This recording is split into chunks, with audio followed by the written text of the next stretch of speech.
Hey, everybody. Welcome to the Player's Tank, episode 35. I'm Justin DeSimone, joined by the newly minted Iceborne Hunter, Montrell Rice. Hey, what's up, what's up? For those of you who have not listened before, the Player's Take is our weekly show where we talk about video games, video game news, and other topics pertaining to video games. We post at 6 a.m. Central Time on Fridays on iTunes, Spotify, Stitcher, Google Podcasts, and your favorite podcast app of choice. Montrell, how you doing, man? All right, how you been? Life treating you okay? Yeah, man, Just grinding, man. I'm glad I'm done traveling for a while, hopefully. Fair enough, yeah. I'm tired, but just grinding through the days, man.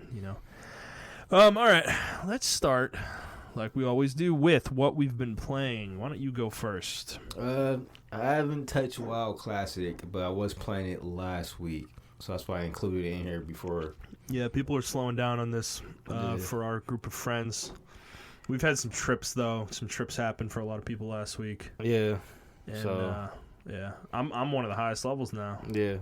I'm level 42. We also had someone leave the server. Almost 43. Yeah. Yeah. We talked about that off mic. We have somebody because we decided to transfer servers a few weeks ago because the server we were on had queues, and we don't like queues. Yeah. But one of the people who came with us hates our new server because he thinks it's a dead server, and I don't know. I personally don't particularly have any issues with our server. I think our server is perfectly fine. But I guess people don't like the idea of paying for tanks and paying for mages and stuff like that. So, I do see that advertised a lot on our server, but I just thought it was like a common thing. But apparently, that's not a common thing in other servers. Yeah, probably not. Probably not a common thing on other servers. But the thing is that there's multiple ways to play the game. You don't have to do dungeons to level. It's not a requirement. It would be nice, but that's why I played a healer. I think that's part of the issue is that I just don't think a lot of people play tanks and healers because they don't think it's fun, which fair enough. You can do whatever you want, but you're going to struggle to find groups if everyone's doing that. Yep. So dude, I'm like a hot commodity. I get whispers all the time asking me to run dungeons. Yeah. And I'm just and I think 78% of our server is Alliance. Really? Yeah. Oof. Wow. See, this is so I told you guys. Why did we pick Horde? I because first of all, I wanted to do Horde. I wanted to do Horde from the vanilla side because I did the vanilla side of the Alliance. Yeah. But I did the Burning Crusade side of the Horde. I wanted to see how different it was from because I was a Blood Elf, so I started in like Tamriel or something like that. I forget the name of it. Tamriel, that's fucking Elder Scrolls. Oh shit, yeah, that's right. Yeah. Quel'Thalas, yeah. Quel'Thalas, yes. But yeah, I'm probably gonna ramp up on it. I'm gonna try to burn myself out of Iceborne, or at least get 2 or 3 hours in a while, probably this weekend. Mm-hmm. But man, I've been playing Iceborne, man. Oh, I played Breath of the Wild while I was traveling, and that game is pretty fun. It can get a little bit yawny at times. It's slow. It's I found it enjoyable earlier in the year because I think it's just a relaxing game. Yeah, I just find it really relaxing. It's a really relaxing game. You take it at your own pace. The game's got difficult moments for sure, but I think overall it's just I don't know. I found it relaxing. I do enjoy that. The difficulty spikes in different parts of the game depending on how you move about certain things. There's definitely a path I think they designed the player to go down. Yeah. Which is kind of what I was doing, is like combing through zones. Yeah. I think they kind of intended you to go from specific zones to other zones and kind of hit a certain progression path. But the way the game is designed, though, you can go anywhere you want at any time. So the game's progression can feel really stilted because all of a sudden, like if you manage to go somewhere high level early in the game and kill some high level enemies, you're going to get really good equipment really quickly. Yeah. And then you go back to those early game areas and you're just one-shotting everything. And it's like... I think the next game should have a level system. Mm-hmm. because I do enjoy like actually make it an RPG. Yeah, I think they should go that route. I don't disagree. I think they want to. I kind of think they were testing some things out with this game, because that game feels like an RPG. Well, because your equipment has stats now. Yeah, like it has like an attack value and a defense value for your armor, and equipment is something. Yes, there's destructible equipment and everything. Things break over time and all that, but the armor feels very RPG-ish in the way it is. Like they give you their sets, and the sets have bonuses, and you're intended to use the different sets in certain situations. They kind of want you to switch up what you're wearing a lot, which you end up doing. Yeah, it happens. Well, I didn't even get that far, but I can tell. I just made it to Kakariko Village. Kakariko Village. Yeah. And I just met with Impa, and I went to the shop, and I saw that they had a stealth set, and they had the regular Hyrulean set. Yep. Buy that stealth set as soon as possible. Okay.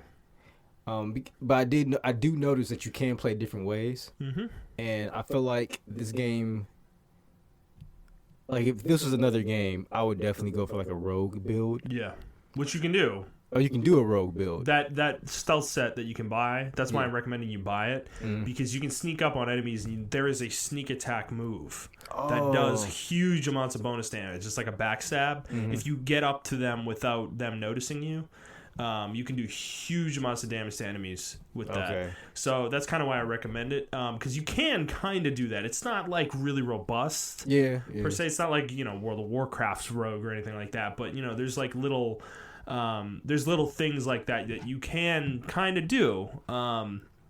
So I kind of agree with you.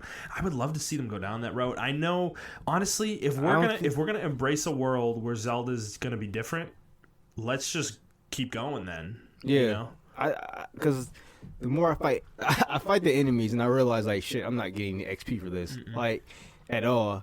So you're getting items. But sometimes you get the same level, you get the same amount of items and stuff like that, and it's just like sometimes that's discouraging to fight. Because I'm like, I'm not really getting anything. Because I'm in the same area right now, obviously, and you're fighting the same level of people. So it's kind of discouraging. Then it's kind of like, okay, maybe I need to move on to a different area and get the ball rolling. You'll start scoping out enemies too that have certain weapons that you want. Well, because that is a thing, right? That's part of the loot that drops from enemies is. If they're using a weapon, you kill them, you get that weapon. Yeah. So that is. I do love that aspect of the game. I love the aspect of it. For one of the shrines, I had to go through like a frost area or a winter area. Yeah. And I love that I had to actually. I was like, damn, how am I gonna get through this area? I don't have any clothing because all the tip sales was like, hey, you might need frost or you might need some clothing to help you keep warm. So I'm like, obviously I'm early level and I can't get that shit. Did you get the warm doublet in the Great Plateau or no? No, I actually just had a torch and I ran through with the torch. Okay, yeah, that works. Yeah, and I was like, oh shit, this is pretty cool. You can find creative solutions to problems like that, yeah. And you'll find that there are certain weapons that are flame weapons. Yeah, that do the same thing. Oh, really? As a torch. Yeah. Okay. Yep. And I like the shrines so far. I think the shrines are a huge break. They're so good. Yeah, like they are your traditional Zelda. Yeah, kind of packed into a small package. Yeah, and I like that.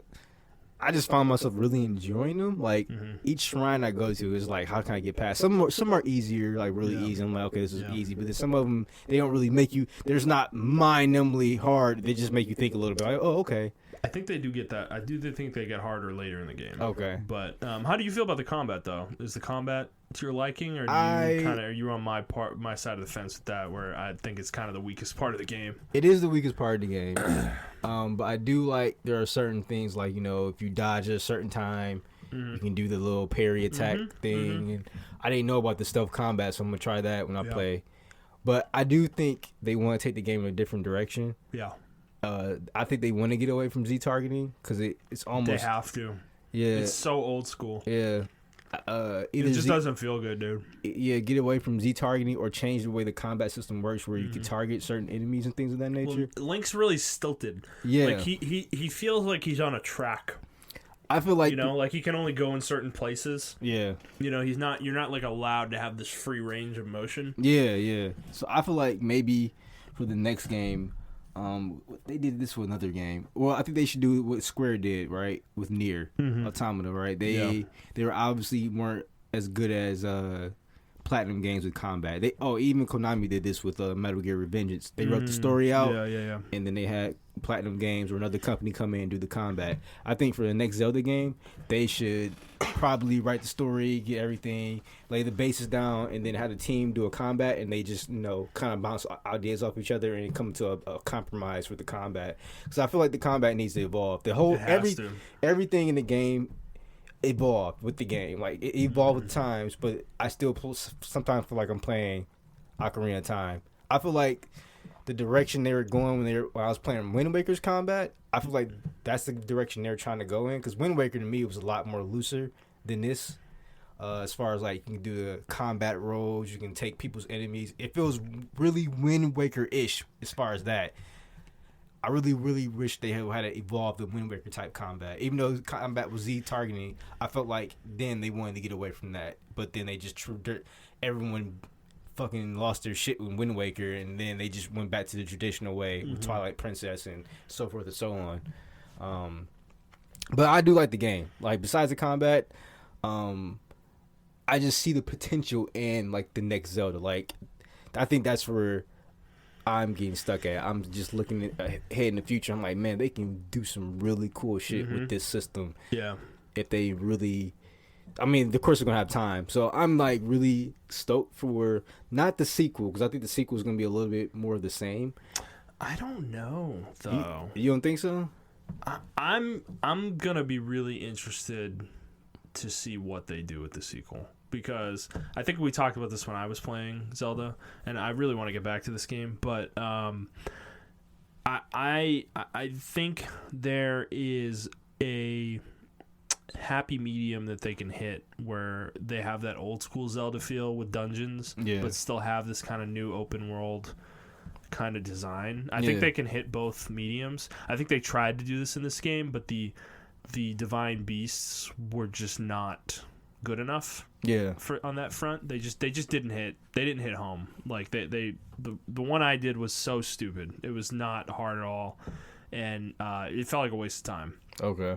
Frankly, I'll be curious to see what you think when you get to them. But I just wonder, this next game it probably is going to be in the same engine, which makes me think the combat's probably not going to evolve in that's this one. The main part I want to evolve. Yeah, and that's I think the part where you're right. I think that's the unfortunate part. I don't know.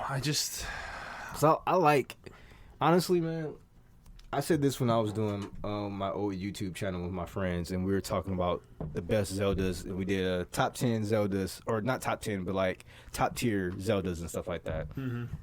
Anyway, I put the old Zelda up there as one of my. We had like a God tier, good tier, B tier. We had like different tiers that we had for our own system. Anyway, I put that up there like among the second of the best, because that game was intended to be an open world game. And for all intents and purposes, the very first original Zelda is an open world game, like a truly open world game. There's nothing telling you where to go. Which Zelda? The very first Zelda. Oh yeah, yeah. And I felt like this game was that. Yeah, it was that. It was a calling back to that. Even I think they said that. Oh, they did? Yeah, that game was. They wanted to go back to that style. Yeah, that's what I feel like when I'm playing this game. Like it's just from the old man just like telling me where to go and do random shit, and from everything. It's just like I felt like I was playing the original Zelda back when I first played Zelda, and as you know, on the NES.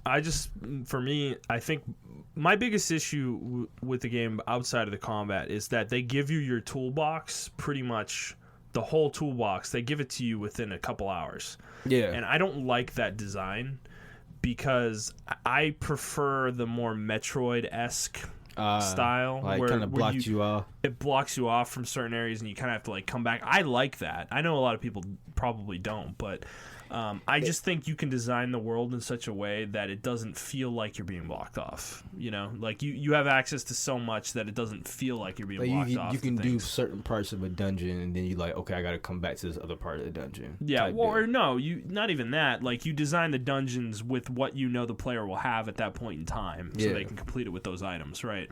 And then you kind of get more interesting with the design of the dungeon over the course of the game because you have access to more items over the course of the game. That's kind of my biggest issue is like that on top of the fact that I just don't feel like the toolbox is very big in Breath of the Wild. Yeah. You don't have much available to you. Yeah. And the things you do have available to you, I don't find that interesting. Like, I don't love the magnesis, the stasis, the bomb. Like, bombs are bombs. They've always been there. And I don't love the new stuff they introduced. Like, I don't think it's... I will say a lot of that stuff is borderline gimmicky. Mm-hmm. It is, yeah. It's like the gimmick of the Breath of the Wild thing. Mm-hmm. But I am trying to figure out, like, because you had the same issue with Link to the Past or Link Between Worlds. Between Worlds, it's the same yeah, concept. You have your whole toolbox available. You have your whole toolbox out of the gate. And I actually like that system better. Mm-hmm. I know me and you disagree on this front, but I like that system better because if I do go to a dungeon and I don't have the right amount of tools or something like that, or that the way Link to Between Worlds was designed with the dungeons, like there are multiple ways to do dungeons. If you didn't have that one particular thing, there are certain parts of it you need this item, but majority of the dungeons, like, you can do multiple ways. Mm-hmm. It was just depending on the items you had, and I felt like they should have did that with this game instead of just giving you 6 tools designed with your because it's kind of hard to design an open world game, and it's like Zelda's all about like the items you get and things of that nature, and it's kind of hard to design an open world game, and you're kind of like blocking people off, because if people want an open world game, then I want a truly open world game. This is a truly open world game. Yeah. The only way for that to happen, unfortunately, unless we figure out some kind of other way of design, is to give the player all the tools at the beginning of the game and let them do what they want to do. Otherwise, you will be guiding the player on. It'll be a guided experience. It'll be open world, but like almost an open world linear experience per se, because you will be blocking them off and from certain things, which is cool. I like both, but I'm saying if they were going for a truly diverse open world experience, where my experience would be totally different from your experience or from somebody else down the street, and that's what they achieved. Because I remember when this game first came out, a lot of people were like, man, I went this way, or I went this way, and that's what they achieved with this game, in my opinion. What about this? How about we have it both ways? Because I think you can have it both ways. Okay. Where you have your toolbox you get at the beginning of the game. Mm-hmm. It's like, 4 things like it is in Breath of the Wild. And then over the course of the game, you introduce these items that, give you more traversability or give you access to more areas or let you do certain things like in old Zelda games. And say you'll have areas of the map that are blocked off that look like they need that item, need a certain item for you to access them, but give really ingenious players who can like kind of figure it out a way to get through without that item, Okay. So maybe that item is there, and for a player who's not sly enough to kind of pick up on hints or doesn't see where the gap is in like say you come up to like a gate, right, or something like that like lets you get into a dungeon or something like that, and you need like a specific type of arrow or something like that, to get into that dungeon, and you get that in a dungeon later in the game, something like that. Yeah. Right. Well, create some kind of maybe puzzle or something like that isn't obvious. Like, it's not like the game's not telling you like you can do this puzzle or get this item to get in. It's just something that is hidden in a way, but if you really look closely, you can see there's like some way to get like a switch to open it without that item. You know what I'm saying? Yeah, so you can kind of design it that way. It would be hard, Yeah, sure. I mean, it would just require a really good level design. Yes. But I mean, which I think that's what a Nintendo's. game. Yeah, they're really good at that. They're more capable of it than anybody, in my opinion. So that's kind of what I'm saying is like you could hedge your bets almost and do both. Like I don't think you have to adhere to one or the other. Like you could. I like how they did it with it wasn't them, but Retro Studios, how they did it with Metroid, right? Mm-hmm. Metroid Prime. Yeah. My first area that I think of when I play that game is when you walk into that room and it's like a lava high room. It's like really hot and you're instantly taking damage immediately. And you can't go in there. You gotta leave out, but you want to go back to that room because you want to know what's on the other side of that room. Well, well, I don't know if you did this, but I'm sure a lot of players did this. Is like you kind of go into the room and scope it out real quick. Yeah, that's what I did. You look around and you're like, okay, there's a door over there that I know my blaster can get me through. Can I get to that room with my health? Yeah. And you'll try it, and then maybe you fail, and then you come back later with a couple E-tanks. Yeah. And you go in there later with like more health, and you can make it at that point, and then that gives you access to an area you couldn't, you had to be ballsy to get there, this early in the game. You don't have the suit yet that lets you get there, but if you're enterprising enough, you can, that's kind of what I'm talking about, is that kind of thing, where I mean, I can see them doing something like that. It would require a lot of play testing. Mm-hmm. But I can definitely see them doing that with this game. Yeah. I don't know. I really enjoy the game right now. I can see why a lot of people gave it 10 out of 10s. I don't think it's a 10 out of 10. I think it's like maybe an 8.5 out of 10. Yeah, I'm around an 8. Yeah, because the combat is really a turnoff for me. I just feel like, just from my point of view, not saying this is the God be all point of view. Oh shoot.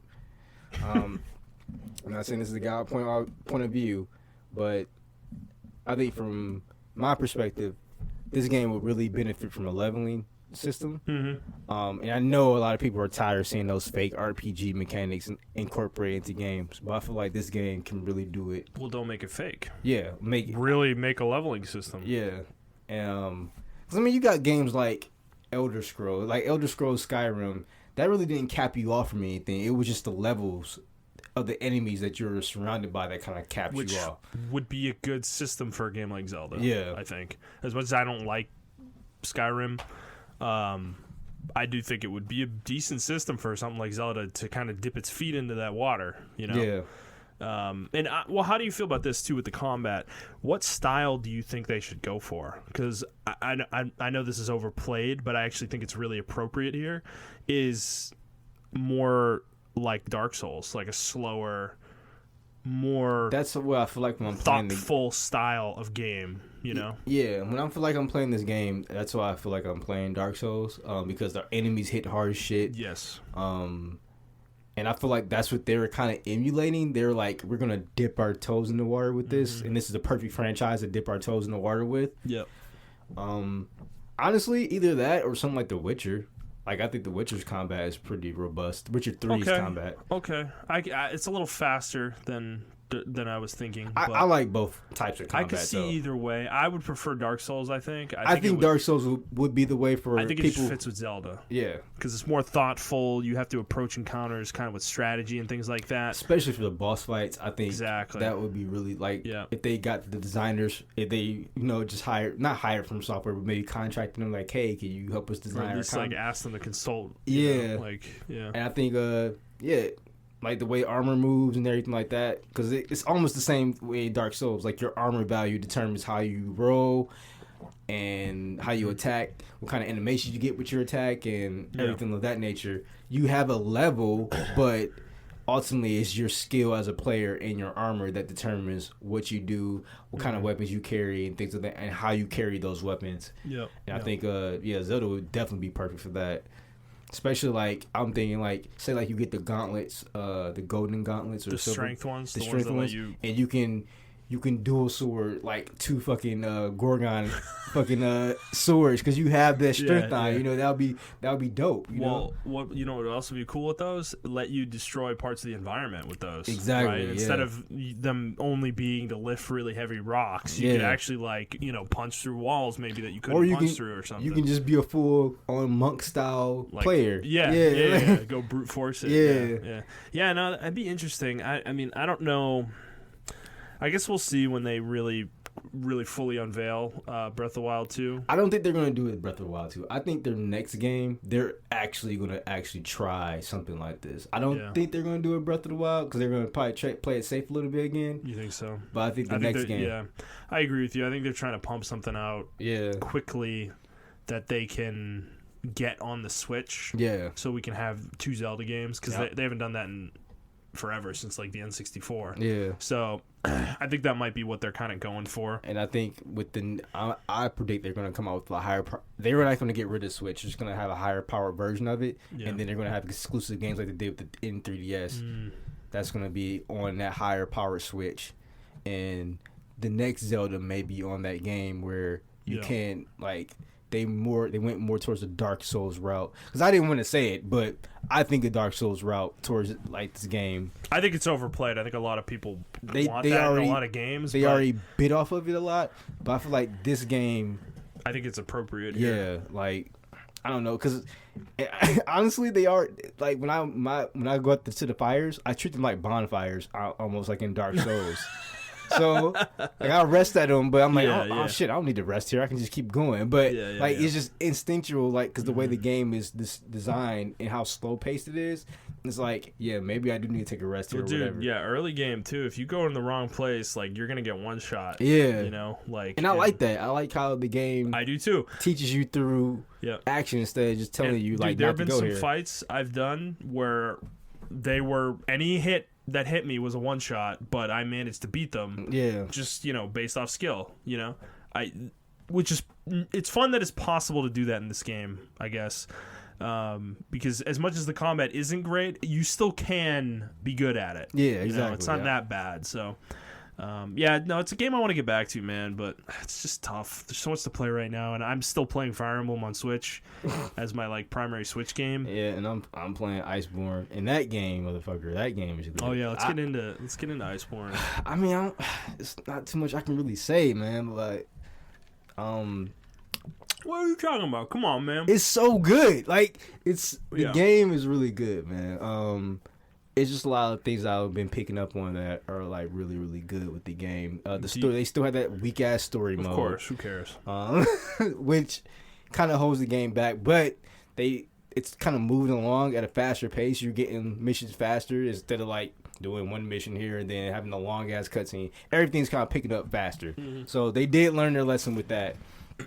But the monsters are tough. I love it. I mean, Nargacuga kicked my ass yesterday, but I'm gonna go out again today and then try to get at her. The way they introduced the monsters, the turf wars. I only saw 2 or 3 two turf wars, but man, and these are low tier monsters, but that shit was fucking cool. I really like how they redesigned the monsters that you already have, like the Puke and the. I always call him Pamalalu, but I don't know what his fucking name. Pamumu, yeah. Palumu, I always call him Pamalalu after the football player. Yeah. They redesigned them. Yeah. And they have a whole new moveset. I mean, so far the game is everything I expected it to be. So is it improving on World in a lot of the areas we thought it was weak in?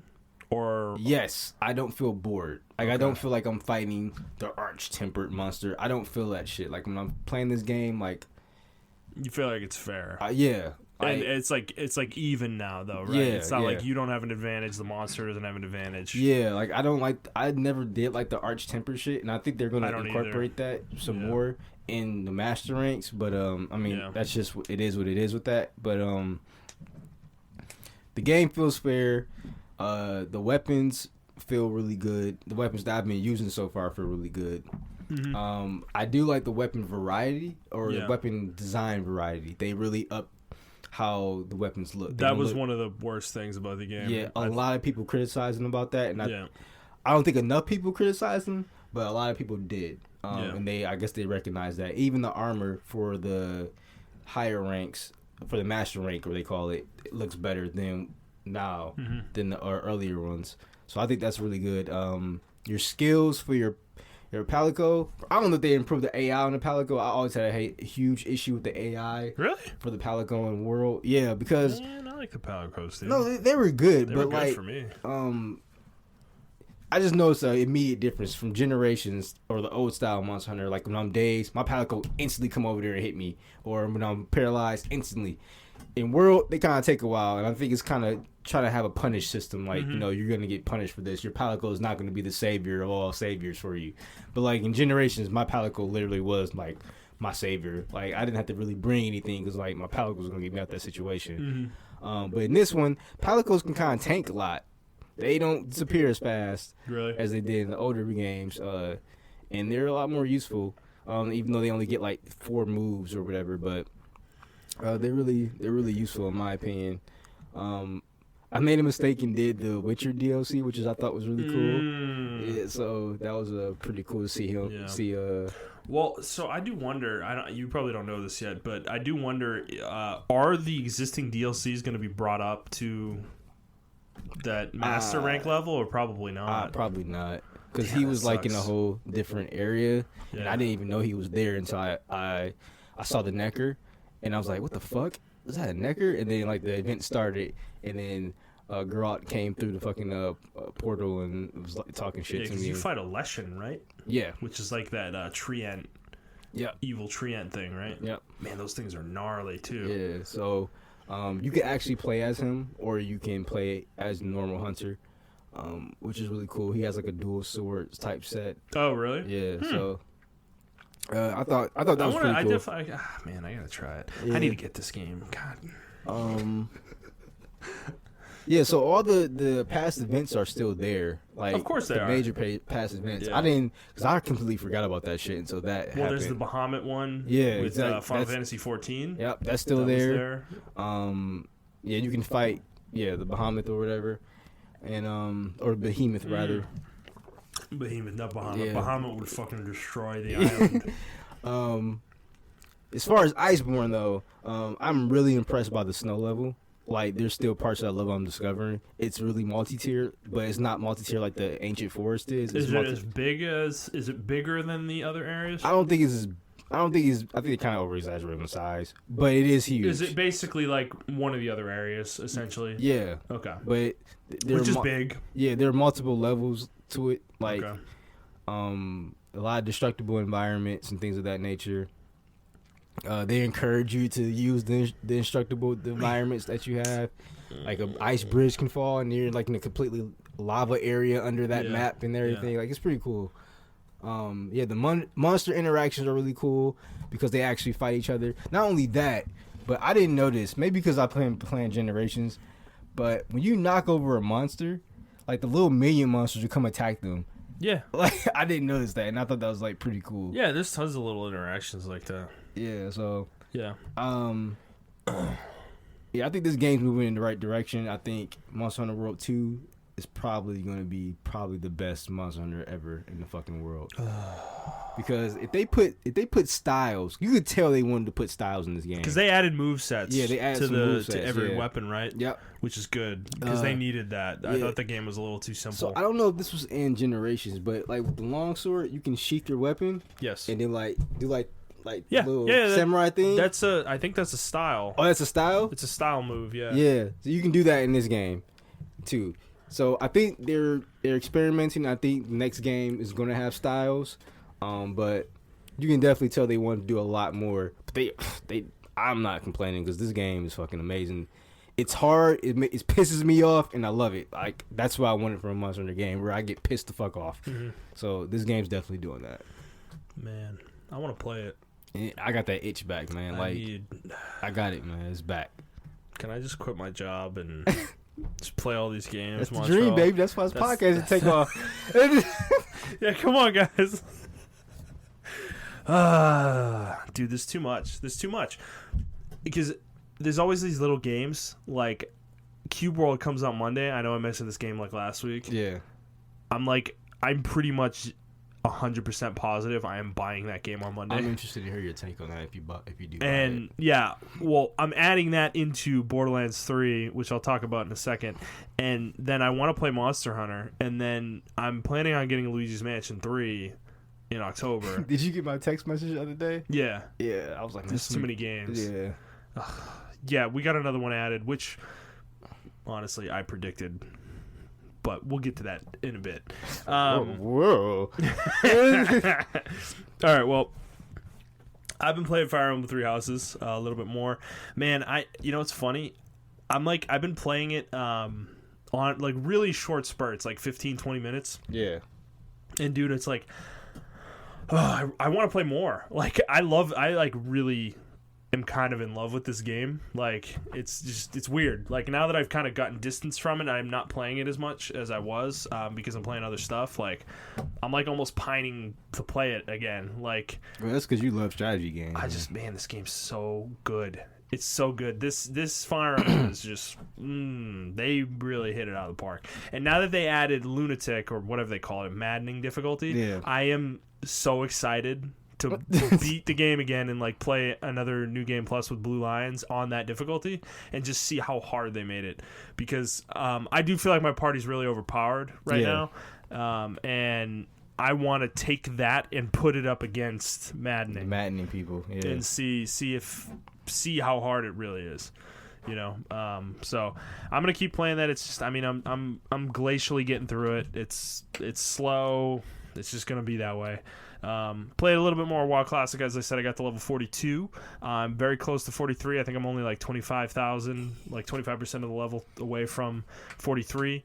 I've kind of out-leveled everybody at this point. I actually don't know where Jet is, though. I haven't gotten on in a few days. Okay. So I don't know where he's at in terms of level. He may have overtaken me again. But, yeah, I was talking with somebody at work about this after work today. And, man, we're just enjoying the ride, Like, I'm just enjoying it. I'm not in a rush. I'm not, no. Yeah. That's why that guy who's left us and switched servers, like, I just think he wants something else out of this game the rest of us don't really want. Yeah. Like, he wants to min-max. I think he wants to raid. I don't care. Like, I am having so much fun just questing and doing instances here and there. The stupid shit that we get ourselves into, though, is just hilarious. So. It is, yeah. Dude, when we're doing runs, too, it's really fun because, like, you guys are inexperienced and kind of do dumb shit sometimes, no offense. But, like, Jet and I are experienced enough that we can kind of make up the difference, but it's fun, though. It's making it challenging. Yeah. So I'm looking forward to like getting to higher level. I really hope people don't peter out with this, because I do want to get to 60 and like do some of that stuff with you guys, because that's where the real fun is like really getting into that gear hunt. Yeah. Like a Monster Hunter or another loot, like any other kind of loot game. That's the real fun part, is like going into an instance and you're like, I need to kill this one specific boss for this one specific drop. Yeah. And you do it like 5 times in a day or 10 times in a day, to try it. Like, it doesn't sound fun, but it is. No, it's just like Monster Hunter. This is grinding, man. Yeah. You just grinding, dude. So, I don't know. Like, I might want to... I really hope Blizzard opens paid server transfers at some point, because we may end up having to move. The server is low pop, the one we're on. We'll see how bad it truly is, I guess, later on. But I don't want to be on a server like the one we were on, because he was telling us that you said that he mentioned that there's like 90,000 auctions on that server, and I'm like, dude, he could have been over exaggerating, but he did say I don't want to be on a server that populated. Like, you can't do anything. Yeah, he said the population's on medium right now. Yeah. So, but like Brian said, medium now is high back in the day, so it's still going to be a high population. So they haven't gotten real layering yet either. Exactly. I think that's another thing that I think everybody needs to keep in mind. Yeah. Is however low you think your server is, it's going to feel more populated in a month or two. Yeah, because actually Jet was on a different layer than me. Yeah. And I was like, I was in the same town as him, one of the posting desolates. Oh yeah, we were there. I was with him, yeah. Oh really? Yeah, I didn't see you guys. I'm like, at, and then I added him to after you got offline. I added him to my party, and then he just like suddenly appeared. Yeah, he slowly faded into existence. Yeah. So I thought that was. I'm like, yeah, this is layering is turned on. So there are probably plenty more players that we didn't see at that post. I think the other thing that our friend's not keeping in mind is that I don't think Blizzard's gonna leave it like this. Yeah, I think they're probably going to. They did say they're going to turn off layering. Well, not only turn off layering, but I think they might do more transfers onto the server. Oh, okay. To really like get the pop numbers up. Yeah. Which, why not? Like, yeah. I think they should because there are a few servers that are on low. Yeah. Pretty consistently. So I don't know. I'm excited to keep playing though. It's not. I'm not. As I said, this is a long-term thing. I'm not grinding it out in 2 weeks. I had to take a break from it. I have to. Yeah. So that was just my thing. Like I'm not abandoning it. I'm just taking a break from it because I really want to play. It's gonna be games. On and off. Yeah. For me. That's how I treat all my MMOs I'm in. Like I play it, I binge it for like a week or two, then I take a break, then I come back and do it again. Dude, I've been making so much progress, man. I got my mining to 230. And I've got enchanting to 225. I'm ready to get master level for that. Or, yeah, I think it's master. And, dude, now I'm at the point with enchanting where I need to sit in town, basically, and make a macro to sell my enchants to people because that's how you level enchanting from 225 to 300. Yeah. Like, you can, of course, do it the way I've been doing it where you enchant your own gear with the enchanting materials you get, but the thing is the materials are so valuable from this point on. They're so valuable that you're throwing so much money away when you do that. Yeah. Like it's like one essence, one greater essence sells for like 10 gold. Like the high level ones. It's crazy, dude. And you need like 5 or 6 for some of the high level enchants.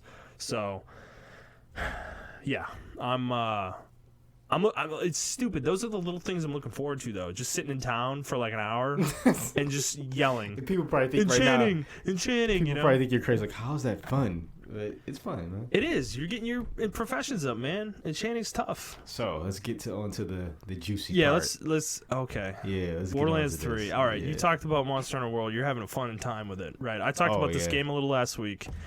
And I've played a lot more. I'm probably 15 to 20 hours in, I'd say at this point. I am level 21. Okay. I think I'm probably halfway to 2/3 of the way through the campaign, like the main story. Borderlands 3 is disappointing. There's no other way to put it.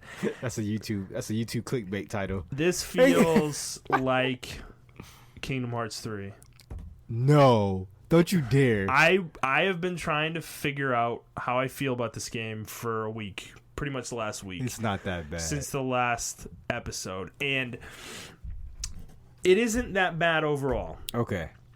Because that's bad. The story is that bad.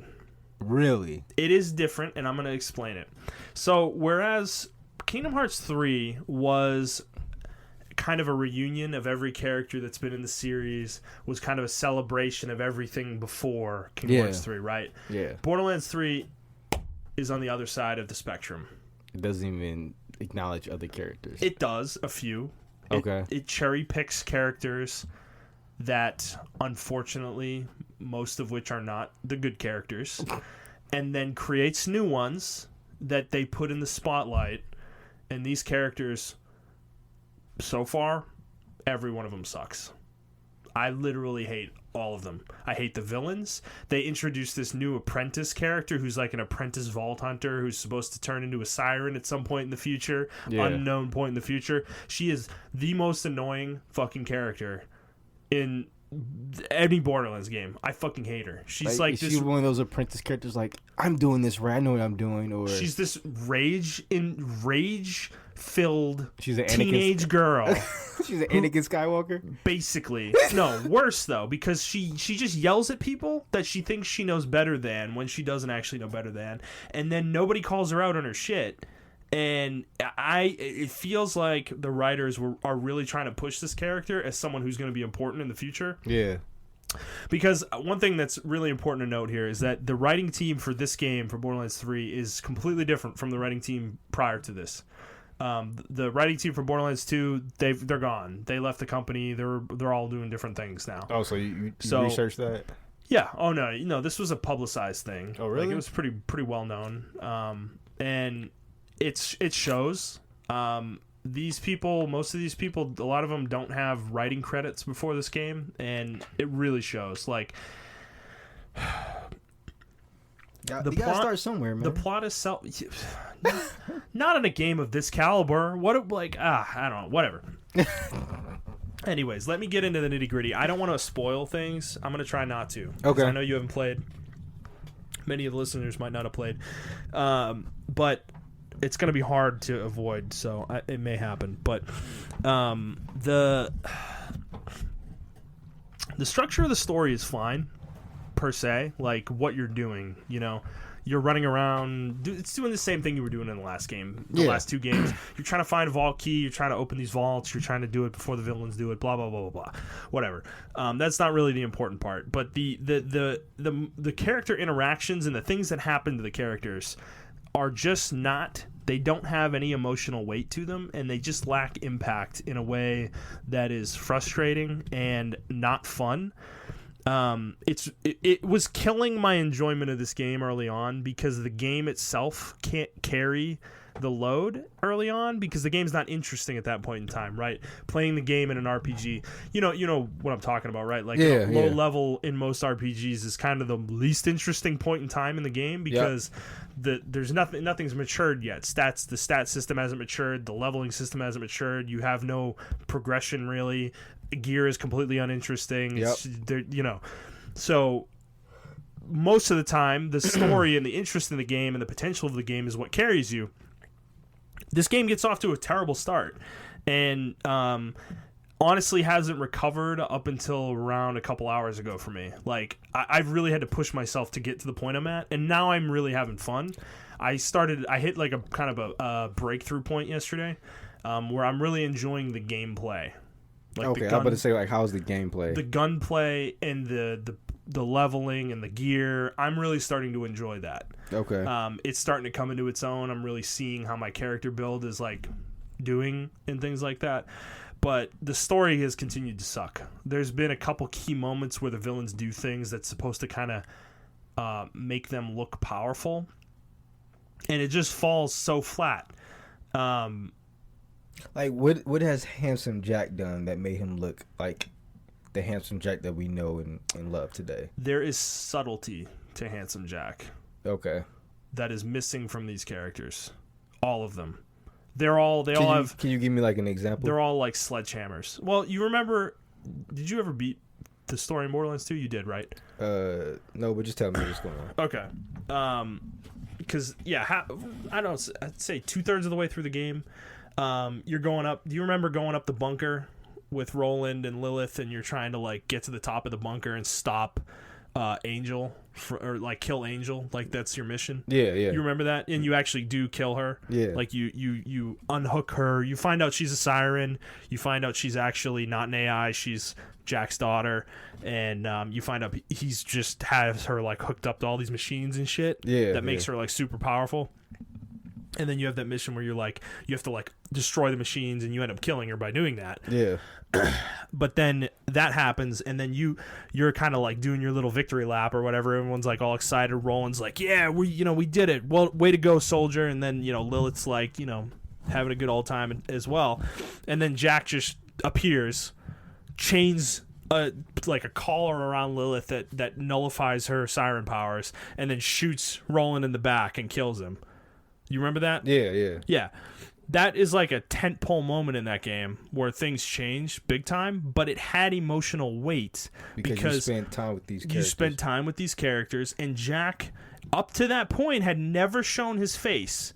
And you kind of were given the impression that this guy is a coward who's not willing to fight his own battles. And then all of a sudden, bam, here he is. He just fucking shot the leader of the Crimson Raiders and just completely nullifies the siren who's like super powerful. Yeah. In one fell swoop out of nowhere.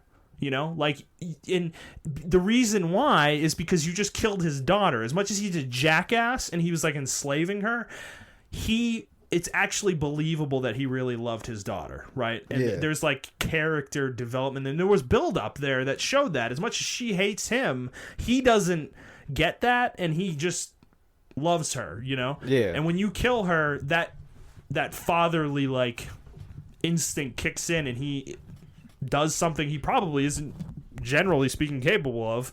Kills a Vault Hunter, and takes on a siren in 2 seconds. While another Vault Hunter is present too.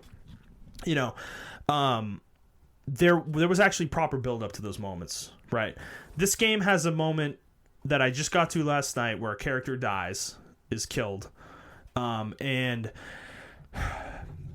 the build up is just not there. Like, the character that dies hasn't been with you for very long, and I think it's intended to be a shocking moment similar to what Jack did in the last game, and it just doesn't do it for me, man. It didn't do it. And then I don't know. I'm listening. The dialogue after that moment too was really frustrating. It surrounds Ava in particular. I don't want to speak about it particularly, but she's a little more forceful than she should be, and I don't like her. I just don't think she's a good character. And from what I've heard, it doesn't get better. From what I've seen, and there's just a lot of problems with the story that have continued to irk me. Like, God, Reese and Claptrap are two. Like, Claptrap has a new voice actor, different voice actor, and Reese has a different voice actor. Troy Baker was the voice actor for Reese. Okay. In Tales from the Borderlands, they didn't bring him back basically because they didn't want to pay him to voice Reese anymore. I remember that controversy. You remember this, right? Well, it shows the person playing Reese is basically trying to copy Troy Baker, and it sounds terrible. And he's in the story a lot.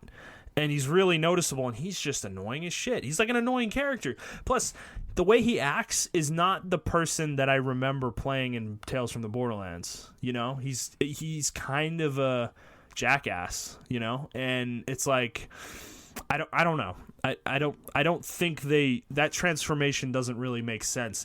And another problem with the game is that the characters they brought back from Borderlands 2 largely, besides a couple exceptions, are not the good ones. They're not the ones I like, and they're kind of the ones I do like are completely absent. They haven't even been seen yet, dude. Like, Tiny Tina, as far as I can't even tell, I don't know if she's in the game. Okay. Which is ridiculous. Yeah, because she was a major staple. She's a popular character. She's a super popular character. Yeah. I think she's in the game. I'm pretty sure she is because she was in some of the promotional material for the game. But I mean, I'm over halfway through the game and she hasn't shown up yet. So where the hell is she? And then some of the other characters from prior games are completely absent. They have not even been mentioned once. So I don't know. The crew they created, of like Lilith, Tannis, Ellie, they're just not strong characters. They're not strong enough to really drag this narrative along. Yeah, and it's really noticeable, and it's annoying. Like, so that was really taking away my desire to play a lot, and it was very frustrating. But the rest of the game, dude, is like, it's great. They improved a lot from Borderlands 2, and except for the writing. Dude, it's so frustrating because they could have had like a 10 out of 10 on their hands here, but they just fell so flat on that part of it. I guess that. Well, yeah, I'll let you finish.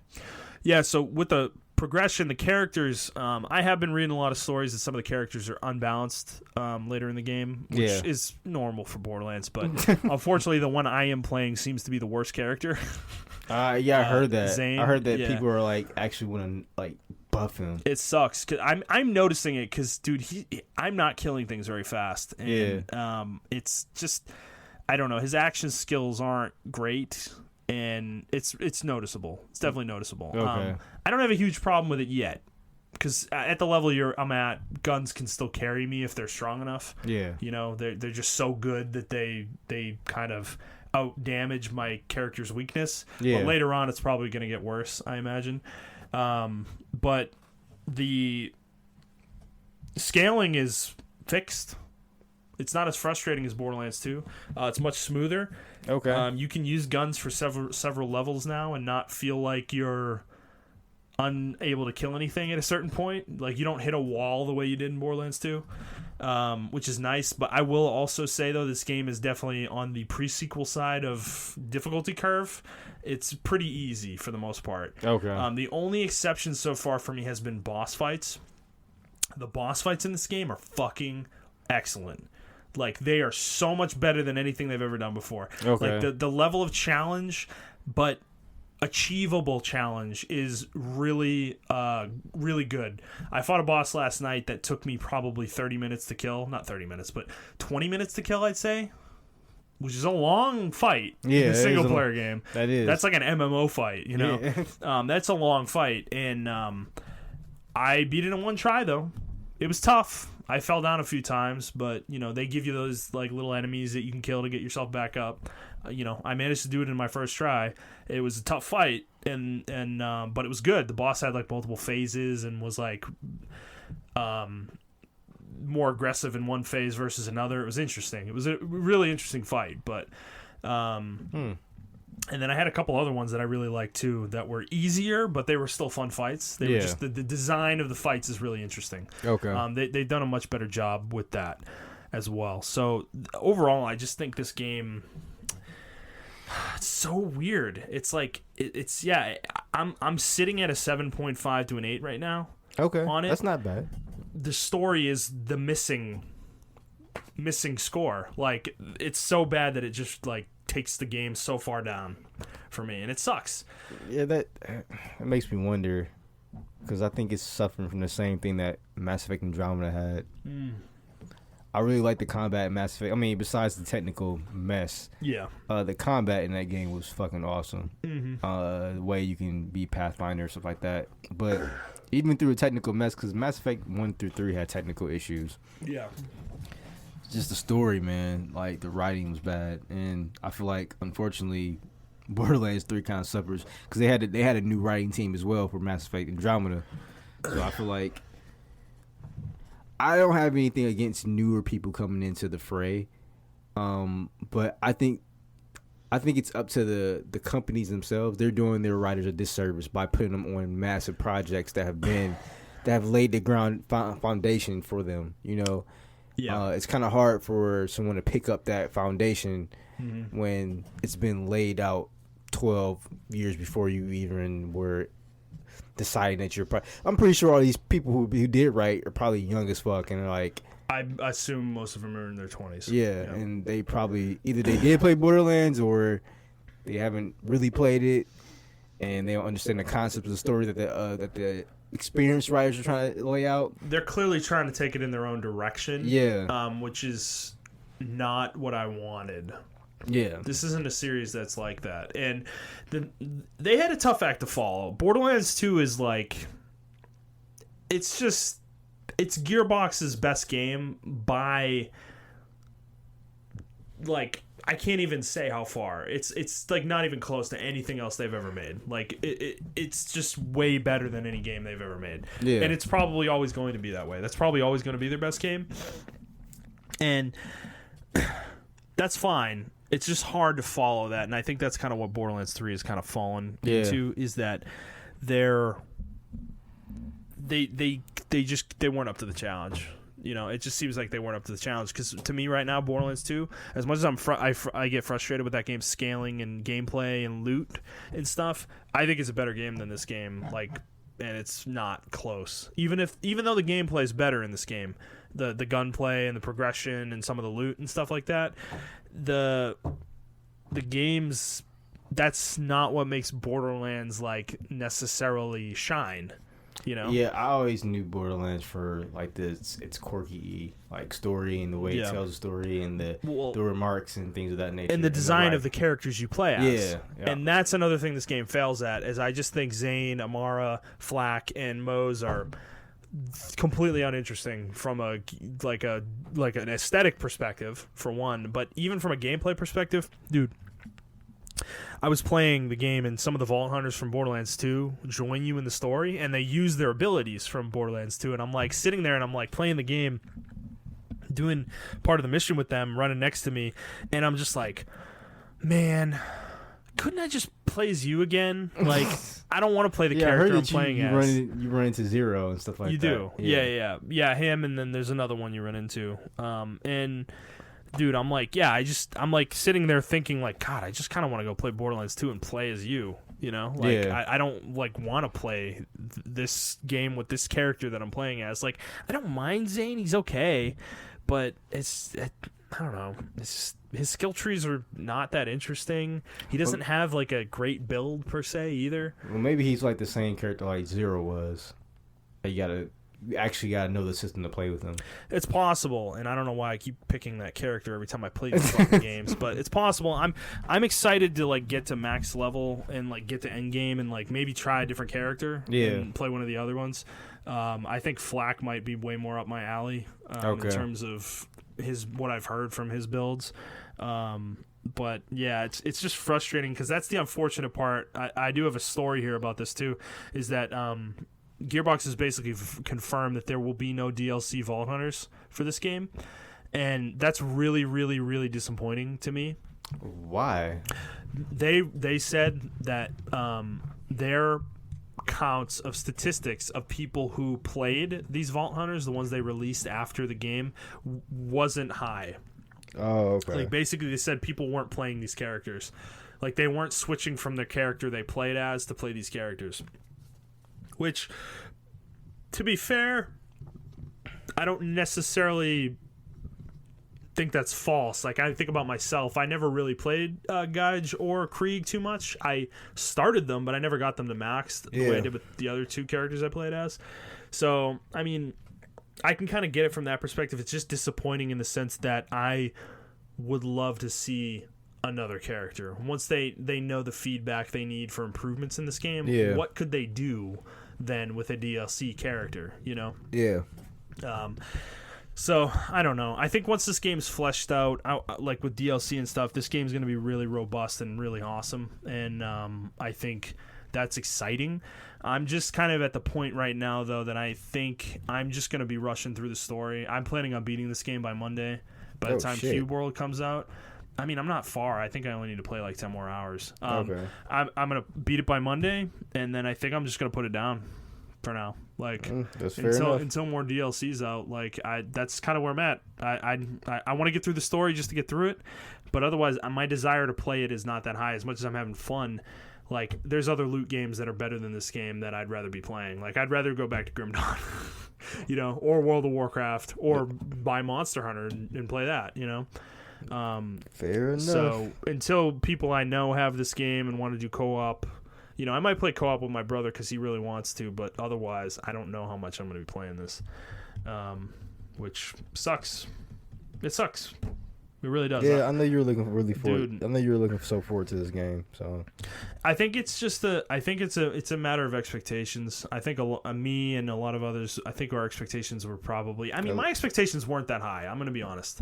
Okay. Like, I was never super hyped for this game. Not to the way the internet was, where people were like crazy about it. I just think this game kind of exposes Gearbox because, let's be honest, they're not really that good of a company. Like, they don't make great games. Borderlands 2 is the only exception to that.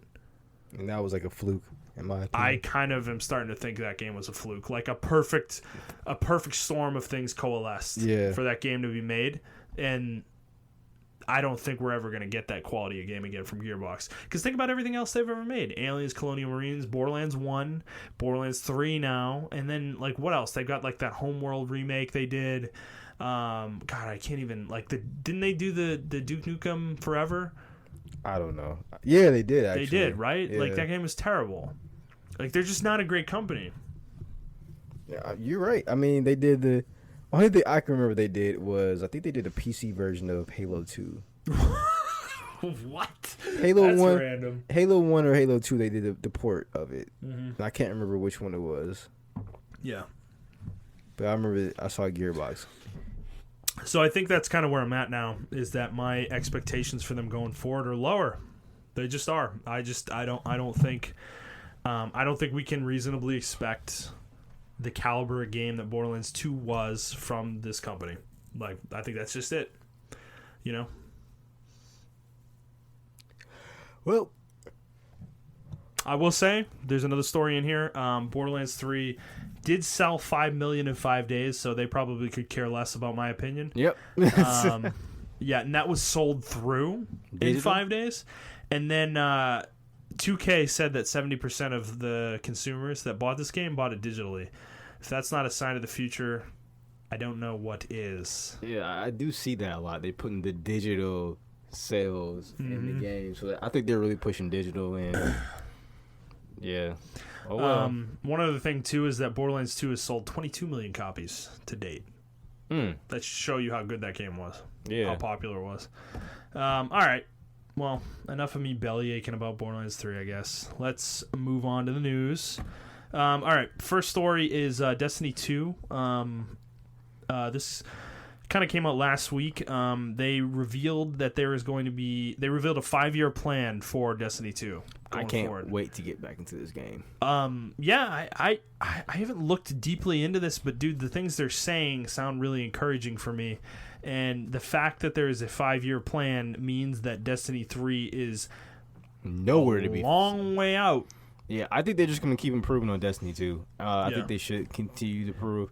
I heard they brought back stats to intellect, wisdom, and discipline, which, certain things, if you had I think your intellect was high, it refreshed your cooldowns faster. If your discipline was high, you had faster melee charge, and if your wisdom was higher, I think it did your grenades or something like that. Yeah. I knew it had something like that in Destiny 1.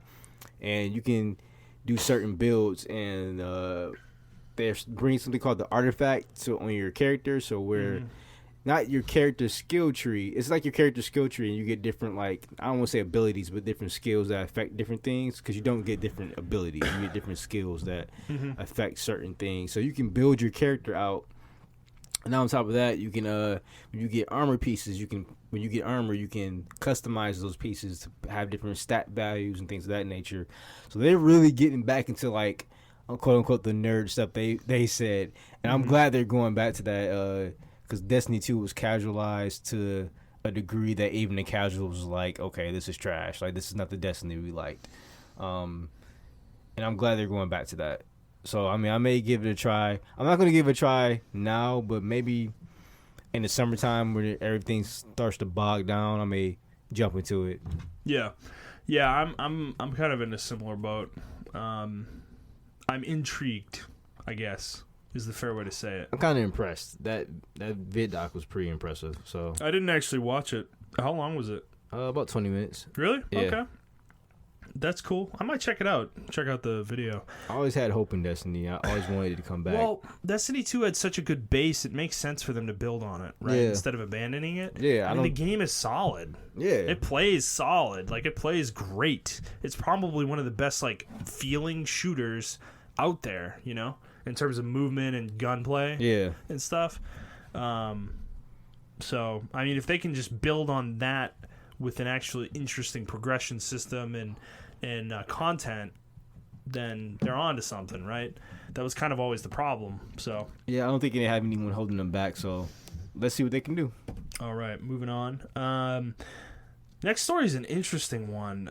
This came last week. So there was a court case against Valve that was... That explains why they've been so silent. So a French consumer group called UFC K Quassir, I don't know, filed a suit against Steam a few years ago, alleging that the fact that they don't let people resell games on Steam is against EU law, EU consumer law, and a French court upheld that, basically saying that Valve has to allow people to resell games on their service.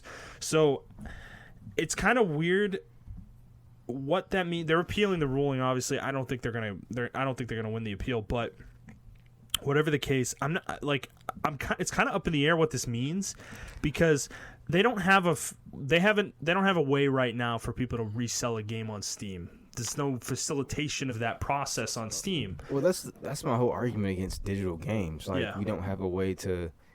If I buy a digital game, I don't care if it's $5 if I give it back or not. I want to give the game back because I don't play it anymore. Yeah.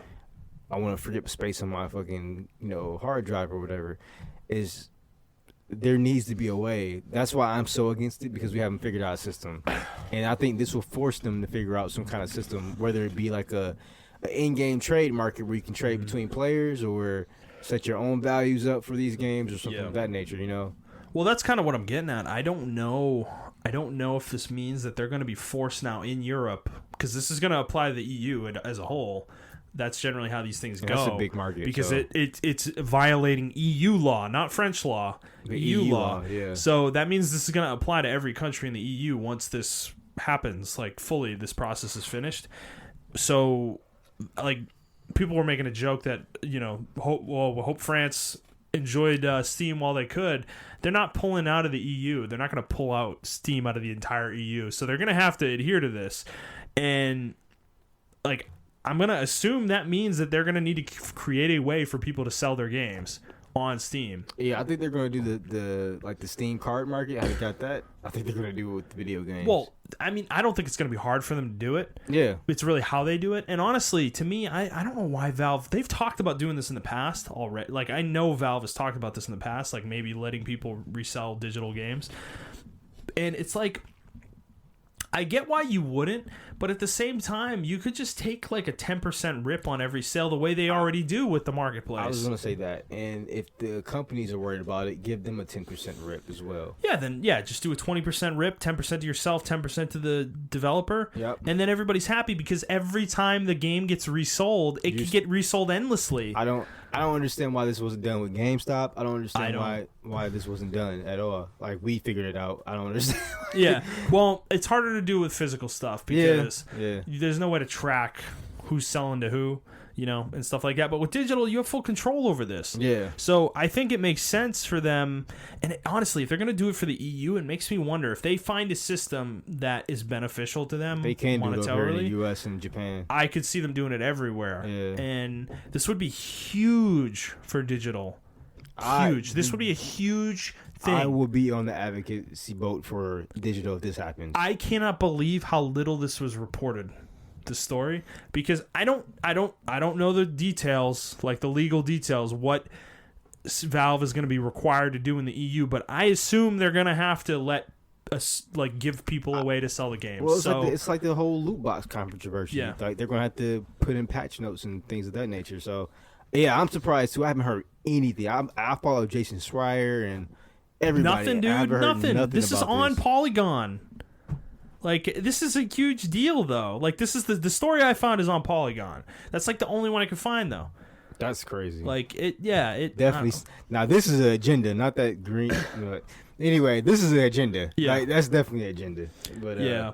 So this is a big story, and honestly, I'm going to be monitoring this, like keeping track of it over the coming months, because this affects us big time, dude. I have like 20 to 30 games on my Steam account that I would probably sell in a heartbeat. I got like 80 games I don't want. A heartbeat. Like, I don't have that many games on Steam. I think I only have like 80 or 90. Yeah. But I would probably get rid of a third of them without even thinking about it. Yeah.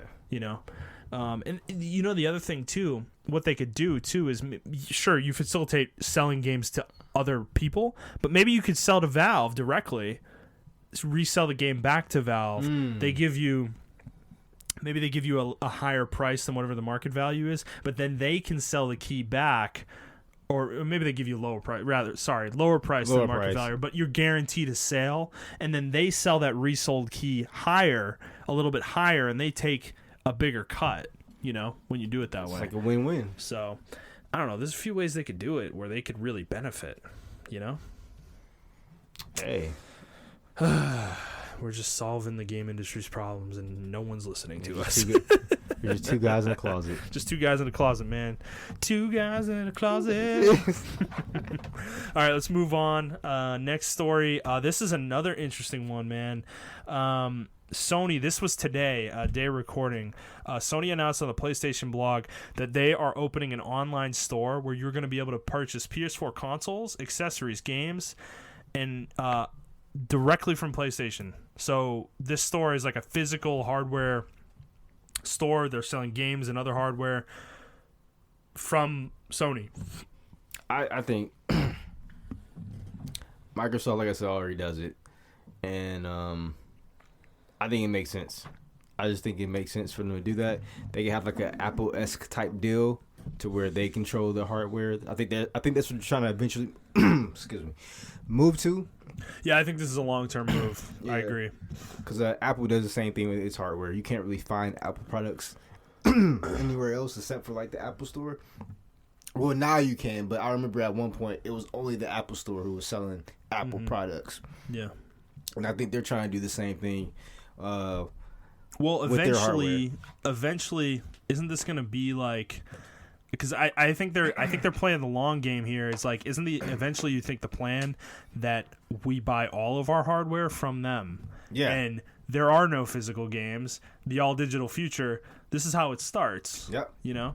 And this is how you get your consoles and everything like that. Because I mean, I predict we're probably not going to have a GameStop anymore, and then Walmart and Amazon are probably going to follow suit where they have limited sales of like consoles. They'll sell the consoles still. Yeah. I'm sure they would.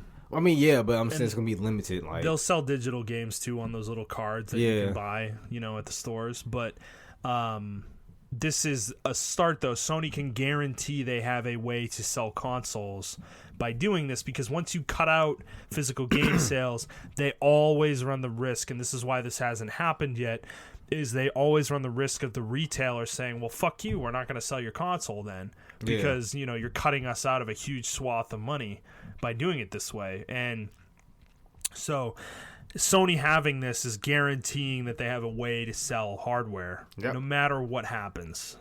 I don't expect companies like Walmart and Amazon to just say F you and we're not selling your console, but dude, it's possible. I mean, what would Walmart care? Because what did Sony do a couple of weeks ago? Didn't they cut off digital selling from other companies? Yes. Okay. Actually, that's right. They did do that. Yeah, they stopped. I think they cut off the selling digital games in a retail store. Yeah, there you go. That's what it was. So those little cards that I just mentioned, I guess that they already cut that out. They cut that out. Which, I mean, they could always bring it makes back. sense now, because now we see what they're doing. So I mean, that's. I think it's totally within their rights to do it. I mean, I don't think anything bad's going to come from it. I just think they're thinking in the future from it. Yeah, no, I think it's definitely a future play for sure. Their pricing is, I mean, it's not great. It's not going to be. They're definitely going to charge arm and a leg. But yeah, I mean, their initial bundle was a PlayStation 4 and a 12-month subscription to PS Plus for $339.99, which is it a PlayStation Pro? No. Oh shit. That's a PlayStation 4. That's a terrible price. Yeah, that's a terrible deal. And then the PS4 Pro plus a 12-month subscription to PS Plus is $429.99. What? Which is that's absurd. They're terrible prices, but they're basically giving like a 10% discount on the retail price. That's what they're saying here, which is like hilarious because you can go on Amazon and probably get one of these for way cheaper than this. Yeah. But I don't think they plan to. I think it's really just to test the infrastructure and get their kind of delivery infrastructure in place and test it out. And I think this is only in the U.S. too. I don't think this is anywhere else. Yeah, it's U.S. only. So right now. So, but I mean that's their biggest market. Yeah. So it makes sense they'd start here. All right, let's move on. So this is kind of the big story for the week. There was a State of Play yesterday. State of Play stream. State of not to play. Montrell, as you can already tell, didn't like it very much. There was I don't want to go piece by piece the way we did with the Direct because it just wasn't that robust. It was only about 22 minutes. Yeah. There were a few things announced of note. There is a Death Stranding limited edition PS4 Pro coming. It's got like black hands on a white PS4, and then it has a see-through gold controller similar to the old N64 see-through controllers. A lot of people call it the PP controller. Honestly, dude, I'm kind of disappointed that they didn't put like the baby from the capsule inside the thing, like in the that controller. would have been cool. Like, wouldn't that have been like creep? It would have been creepy, but wouldn't that have been cool? Yeah, like, that would have been a huge incentive to buy the game. Yeah, dude, it would have been really interesting. So the console looks okay. It's fine. I don't think it's anything to. It's not my favorite limited edition that I've ever seen. There were a bunch of indie games announced. Any that you want to point out? I mean, you were talking about that one. What was it called? Damn it, the one that you said looked like Journey, or was trying to look like Journey. Yeah, it was trying to look like Journey. I think it was Arise. I think that was what it was called. Yeah, maybe. But yeah, like I just had a gripe with it. I mean, it looks cool, but it's just like, man, we already have like the way it was set up and the way the trailer looked, and didn't have any like per se combat, so it looked like it was a Journey-esque game. And I don't know, man. We already like there's so many indie games already doing that style of game. Like, yeah, I just want something a little bit different. Like Humanity looked alright, but it's the same thing as what's that game on the PSP? Patapon? Yeah, is it Patapon or? Well, Patapon's 2D. What was the other one? Was it called Calamari or something like that? No, it wasn't that game. Never mind. You're thinking of Watam, which was also shown. Yeah. Yeah, so the creator of Katamari Damacy is making a new game called Watam, and it's coming in December. It looks weird, just like Katamari does. Yeah. It's just a weird-looking game. I don't even know the point of it. I think the other big thing to come out of this is Civilization 6 is coming to PlayStation. Which is weird, because this is already on the Switch. It is, but this is the first time a mainline Civilization game has ever been on a Sony console. Oh, okay. I don't think it's ever been on Xbox either. Like Civ Rev was Civilization Revolution, but that wasn't a main. That wasn't a main line. That wasn't a main game. That was specifically made for consoles. Civ 6, it's coming. So the base game is going to be its own, and then they're going to have the 2 expansions in a bundle that you can buy. So it's nice that they're going to have all the content available at launch for this, which they didn't have for the Switch. But I'm assuming pricing is going to be questionable, probably. Yeah, like I'm going to guess the base game's $60, and then the 2 expansions together are probably $60, which is a bit of a large ask, in my opinion, for a game that is 3 years old. But you know, I think if I can get this game on sale with the bundle on sale, I may grab it on console at some point, because this game would play great on consoles. I think I really do feel like it would be very fun to play on PS4. I'm just really disappointed in the state of play. I mean, then they had like a whole section devoted to VR, and I'm like, here we go with this shit again. Yep. And then what about Medieval? Okay. I know people will tear me apart because I'm going to post this on Reddit, and I know people are going to tear me apart on Reddit. I don't see the hype behind this game. Like I don't either. I'm looking at it and I'm like, it's a cool platformer. Fine. It looks fine. But people are losing their shit over this, and I'm like, hey man, like. It kind of looks, honestly, I don't know. Every time I've seen it, it feels like it looks laggy. Like, that might just be the stream I'm watching, maybe, but I don't know. It doesn't, like... It plays like the original. Yeah. Like, and that's cool. It looks like a poor man's Zelda. Like, I don't know what to tell you. I just... It doesn't even look like a poor man's Zelda. It looks like I don't know. It just looks like an old school PlayStation game. I mean, it doesn't look like that. It plays like that, which I think was the appeal they were going for. But it's just like, I don't know. I don't have nostalgia for this game. I'm pretty sure a lot of people do, like they did for Grim Fandango Grim Fandango. Grim Fandango when that game was announced, and didn't they get canceled? No, it came out. Okay, yeah, it came out. And people were like hella hype for that game. I'm like, okay, like maybe I had to live in the moment to play some people loved these games in their original form. And that's why I said maybe I'd live in the moment. The fact that they're getting this treatment is exciting to them. Yeah, so, I totally understand. Stop stomping on people. I'm not stomping on it. I'm just saying. Okay. I'm just saying the game's not for us. Yeah, it's not for us. And you know what? I'm glad you guys are getting your remake. I got my Crash Bandicoot, my Spyro, and you guys. Yeah, exactly. You guys can get your exactly. You guys can get your medieval, okay? And I understand it. So let's talk about the only thing that came out of this that was of any relevance. Last of Us fucking 2, like we got a release date for Last of Us 2, February 21st, 2020. What did you think of the trailer? Okay, I'll be honest with you. I like the trailer. I thought it was cool because I was thinking to myself while I was watching the trailer, y'all might not like this opinion, the only reason this game was as successful as it was because it came out during the zombie crazed field that we were living in. No, dead ass. Fuck you. We had Walking. You're a fucking asshole. We had Walking Dead. Walking Dead was like the craze of the century, or the decade. And we had some other zombie movies come out around that time, and then Last of Us came out. No, don't get me wrong. Last of Us is a great game. The story is great. The gameplay is left to be desired. Maybe it was just a great game, and Anyway. It's a Naughty Dog game. It automatically gets hyped, dude. I mean, oh my God. This is a complicated conversation because I agree with you on the one hand. On the other hand, I don't agree with you.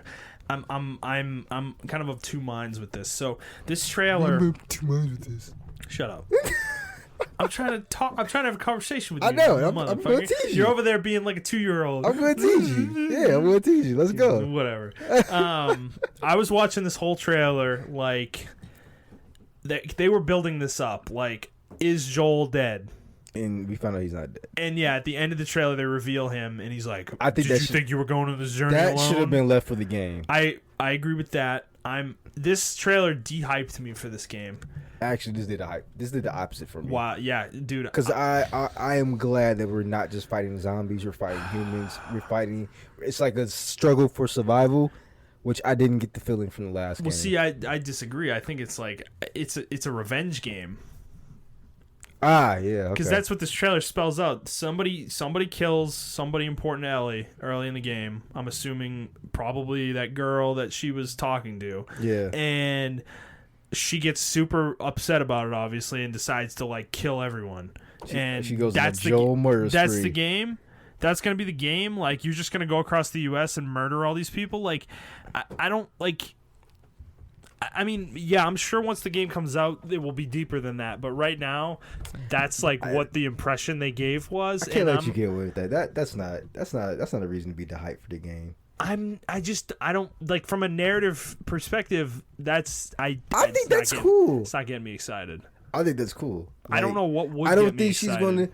I don't think she's going to be the super, or not the superhero, but like the all good girl hero. Like she's not. She's fucking pissed. No, and she's gonna be killing people. That's what they've been selling this whole time. They're trying to make this game as hardcore as possible.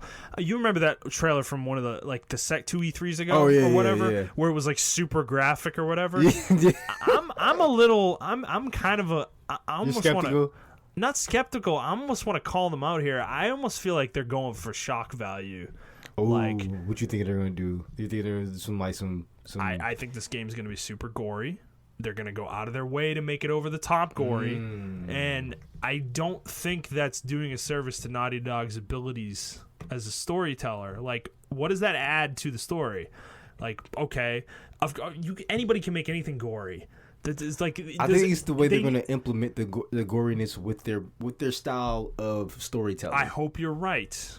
But right now, from what they've shown us, it doesn't feel that way. I just don't hope they do the typical, which I personally hate, and I'm a dude.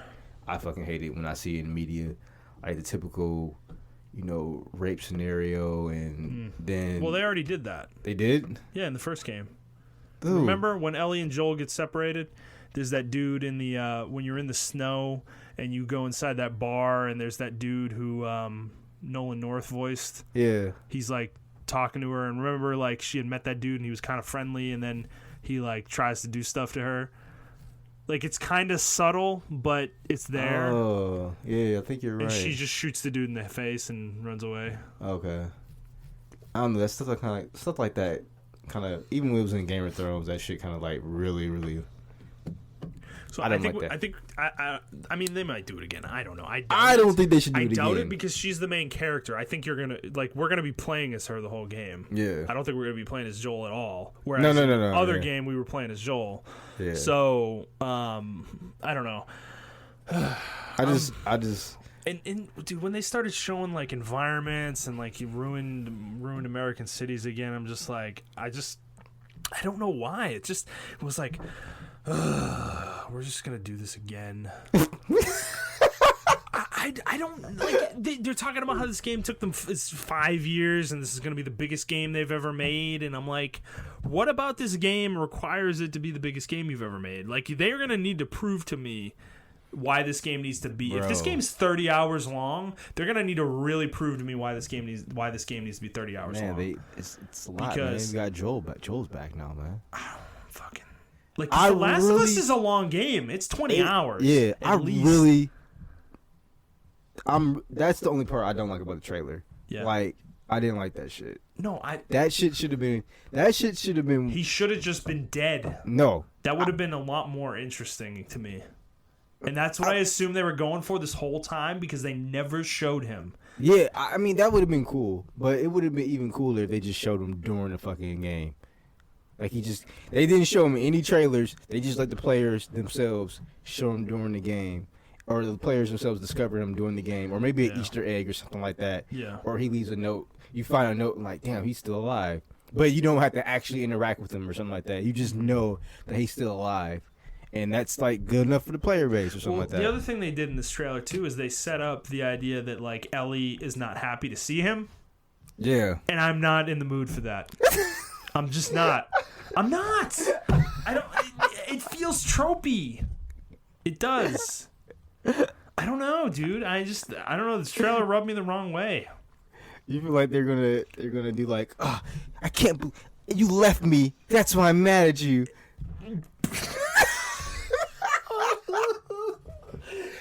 Honestly, I kind of think that's what's going to happen. Like, it's literally like she's going to run into him and be like, where did you go? What the hell? You've been gone for like 2 years. Where did you go? Yeah. Like, you just up and left one day. Like, where were you, asshole? Like, That's what it's going to be. That's what I feel like it's going to be. And maybe I'm wrong. I'm just speculating, okay, everybody? I'm just speculating. I'm just speculating based on my own feelings, based on this trailer, which might be unfair. I'm still going to play this game. Don't worry about that. We're still going to buy and invest in Naughty Dog. I am going to buy this game. I'm going to play it. Just have a little fun, y'all. We just have a little fun. I'm going to play it, but I mean, I think the game looks all good. I have is speculate. All I can do is speculate. So, see, this is funny. Am I being unreasonable? Do you think I'm being unreasonable? Okay. I won't say you're being unreasonable. We just have a different reaction towards me, because the way you are right now is how I feel about The Last of Us 1. Like, that's the exact way I feel. Like, how you feel right now. Yeah. The Last of Us 2, I'm like, this shit looks hype as hell. Like, I'm hyped for it. Oh, my God. The Last of Us 1, what happened? This trailer just totally, like, switched our place. Yeah, like, I'm like, hilarious. Oh, this shit looks really good. Yeah. But, like, I'm sure I'm the one who'd be called the Sony fanboy. What's going on here? Why? Like, the first one, I was just like, oh, man, this is so tropey. Oh, God taking a girl across the country. Blah, blah, blah, blah. Like, oh, the story's so good. And I'm like, whatever. We've seen this shit 1,000 times. But this actually looks pretty cool. I don't like the little Joel part, because she is going to be a snotty-nosed brat, because I'm going to be the same way. I play this Joel. This character was a snotty-nosed brat in the last game. I dealt with it. I dealt with it because she's 12. She's 12 years old in that game. Yeah, I think she's still going to be very self-righteous, though. And they're going to give her reason to be justified, I'm sure. And, I'm going to be upset because she's going to be like, you didn't do shit for me. Blah, blah, blah. Like, what do you mean? Yeah. I went across I swam through the swamps for you. Like, you know those clickers? I killed all those fireflies. Exactly. I fucking saved you on the operating table. Exactly. Like, which she doesn't know. Maybe that's what maybe she found out about that. Yeah, maybe she found out about that. Okay. That's possible. Yeah, that's true. That's possible. I think the game looks good, though. I think it's taking it from a different direction from, like, in my opinion, the last game focus too much on the zombies, even though they did do a lot of human interaction stuff. Yeah, it just wasn't really well done in my opinion. To me, in this game, they're doing the opposite, right? Like the zombies are there as a prop. Like they're an obstacle. That's not your main focus of the game now. Like when you're playing The Last of Us, it looks like this is The Last of Us now. Like it's us versus these raw, feral humans that are just, society has crumbled. They have crumbled as well. And I like that aspect of the game. I like that's why I like The Walking Dead, for instance. Well, the comics, because the zombies were used as a prop in the story. They weren't used as the main focus. The main focus was the human interactions, how people were interacting in that situation, and how you would act in that situation if you were forced to be in that situation. Yeah. And I think this is what The Last of Us 2 is going to push viewers. It's going to push viewers, or players rather, like, how would you interact if you were in this situation? Now, only thing that's going to, like you said, is really tropey, and I 100% agree with you, is the Joel coming back thing. I think that's going to be super tropey. It's going to be the same shit. It's going to be, you left me, and I'm mad at you for leaving me. He's going to die. And then she's like, oh my God, I should never... You think he's going to die in the game? I think he's going to die, and I think it's going to be like, oh my God, I should never left you, or I should never been so mean to you. And then it's going to be a second revenge story part thing, Yeah. So... that's what I think is going to happen. She's going to get extra revenge. Yeah, she's going to be like Super Saiyan revenge. I don't know. I don't know if he's going to die. I mean, he looks like an old fucking man, though, in the trailer. Either he's going to die or he's going to be like... how old is he? Like 50? Like, come on, dude. I'll be really surprised if he's like a side character, like maybe a shop character, like you go to for like upgrades in shops or something like that. No way. I'll be really surprised if they do that with him. No fucking way. I think he's going to die, though. I could see that. I think that's a strong possibility. I mean, I don't know, dude. I think I'm in a weird spot because I know you feel similarly about Naughty Dog, is that I think they're a studio that gets a lot more praise than they probably deserve. I don't think their games are they I don't know. The joke is always that they're interactive movies, right? Which is, I think, a disservice to them. They're more than that. But, I mean, the thing is they're going for cinematic experience over everything else. Yeah. And The Last of Us was the first game they had made that really, like, pushed their gameplay limits somewhat, where you had like a crafting system and you had these like scarcity of ammo and you had interesting gameplay design in the game where you had to kind of think through your encounters. You couldn't just run in there and shoot a pistol and kill every enemy and you're fine. Like you had to ration your bullets and ration your equipment and stuff like that and your supplies, which I'm sure is going to still be in this game. It's just, how is the gameplay going to evolve beyond that? I think they're really going to take that aspect of her, like using the bow and arrow. I think she's really going to be Tomb Raider-esque. Yeah. Like new Tomb Raider-esque, where she has to be a survivalist. Yeah. Which, in my opinion, that is the whole downfall, or like, not the downfall of Tomb Raider, but they really didn't push that edge with Tomb Raider. Like, I wanted her to be like fucking Rambo. Like, and I think they're gonna do that shit with this game. Like, she's going to be kind of like Rambo-esque. Because I really want to play a game like that. Tomb Raider, Shadow of the Tomb Raider gave me that close Rambo feel, but I haven't had the game that actually lets you use the environment and you live off the environment to kill your enemies and stuff like that. I like games like that, unfortunately. Yeah, we'll see. Well, February 21st, 2020, another game to be added to our list. Yeah. As I said, I totally called this when Death Stranding was announced. I was like, this game's coming out in February now, basically. So, whoa. Fuck you.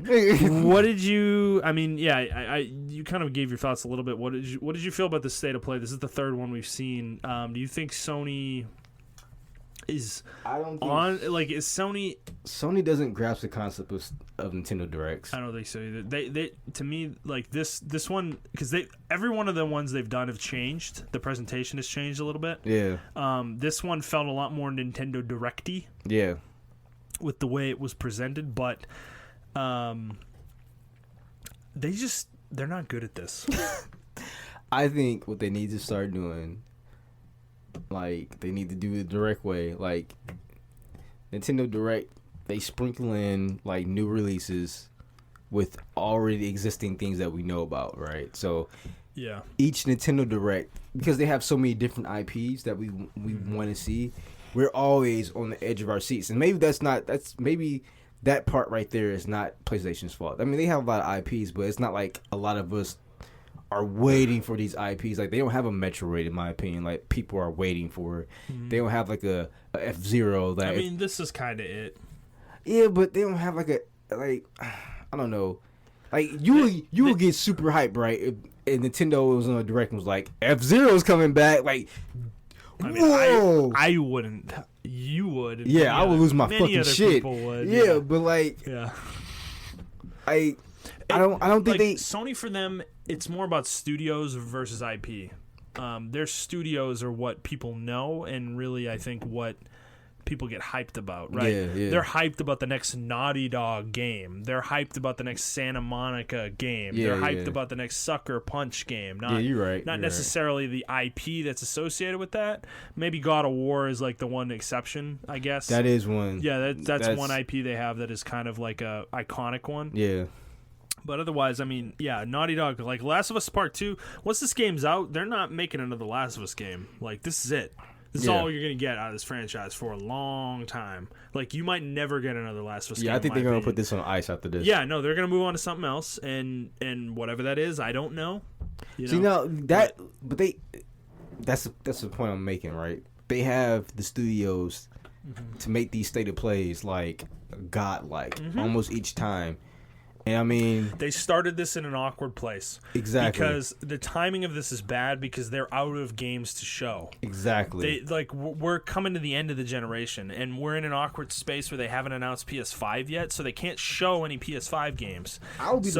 Next year, once the PS5 is announced, and I'm guessing we're gonna have a big E3 show from them next year. I expect them to be back, and that's what they're good at is E3. They're good at E3. They're good at the conference. I disagree. I think they're gonna stay out the E3 thing. I think what I think was going on right now was this. You had the PSX and everything of that nature. They were on top, so they had the bandwidth to experiment with a lot of things. Yeah.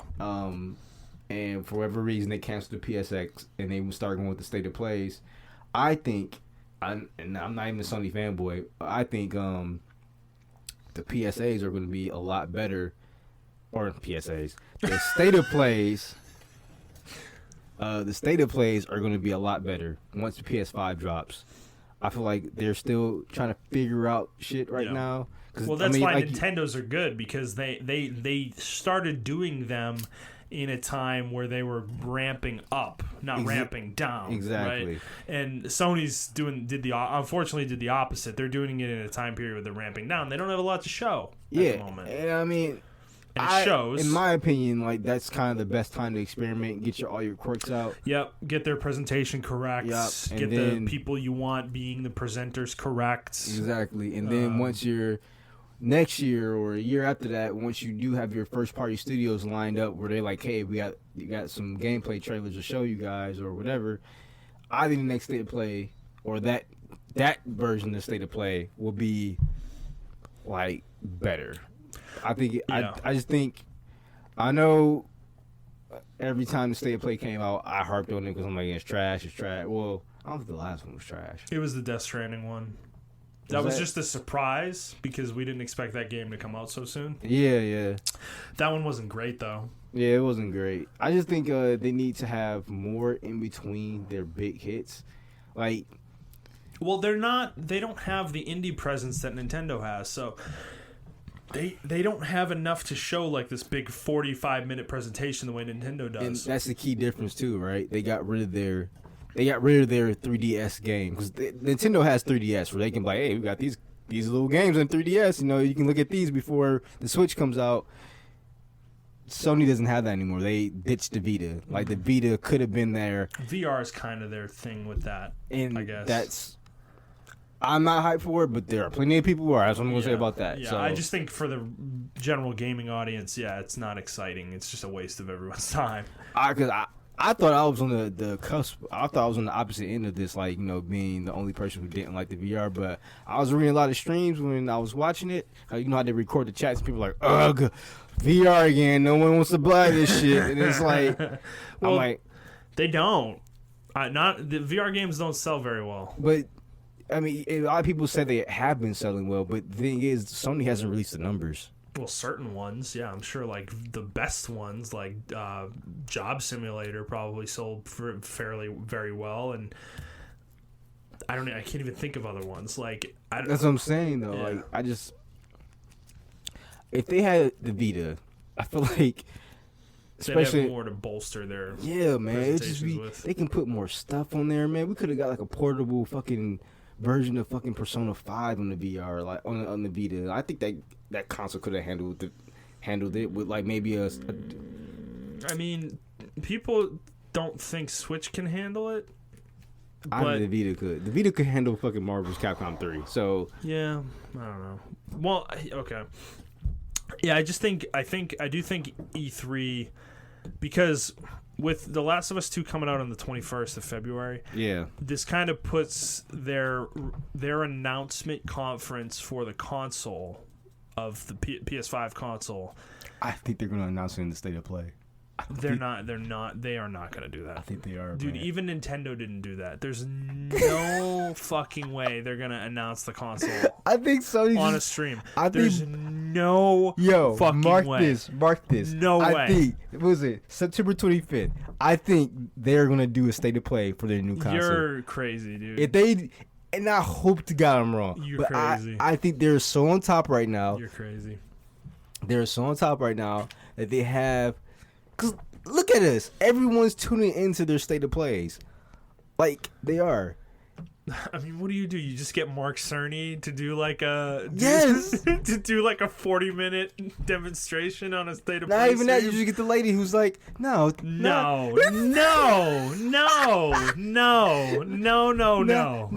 showing oh my PS5. God. Sony, don't listen to this fucking dude. Oh my God, no. They're doing a conference, dude. And that's why I think they'll be at E3, because I think there is a good chance that they announce the console at E3.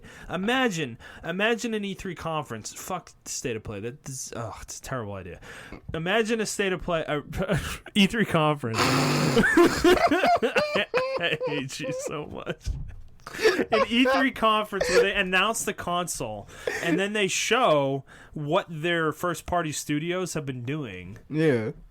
Multiple games. Yep. You're such a jack. Because you know it's gonna happen. That's what there's like a 60% chance. This 60%. This is gonna happen. Because Sony does dumb shit when they're ahead. I almost want to make a bet with you. I feel like I'm going to lose, though. Sony does dumb shit when they're ahead. Actually, no, I won't even put that on Sony. Everyone does dumb shit when they're ahead. And this is going to be the company that does dumb shit. Like, this is going to be the... I don't think it's going to be dumb, but I think it's just going to be like a State of Play thing. Announcing the console in a State of Play would be dumb. I think they're going to do it.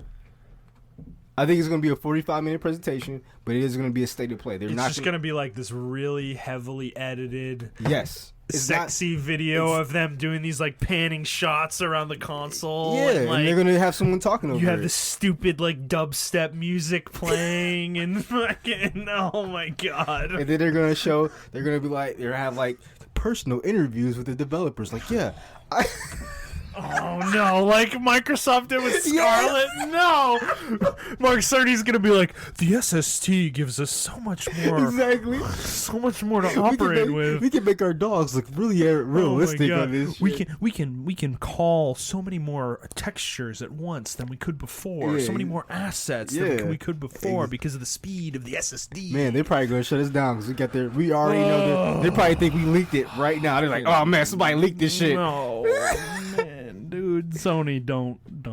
I'm telling you, man. Please, for the love of God. I can see them doing that. I can see them not being at E3 next year. I can actually see Xbox not being at E3 next year. I can see E3 not being a thing next year. It's going to be a thing. They've already approved though, increasing the public limit of people in the public to 25,000 this year from 15,000 for next year's versus this year's. So they're really increasing it by 10,000.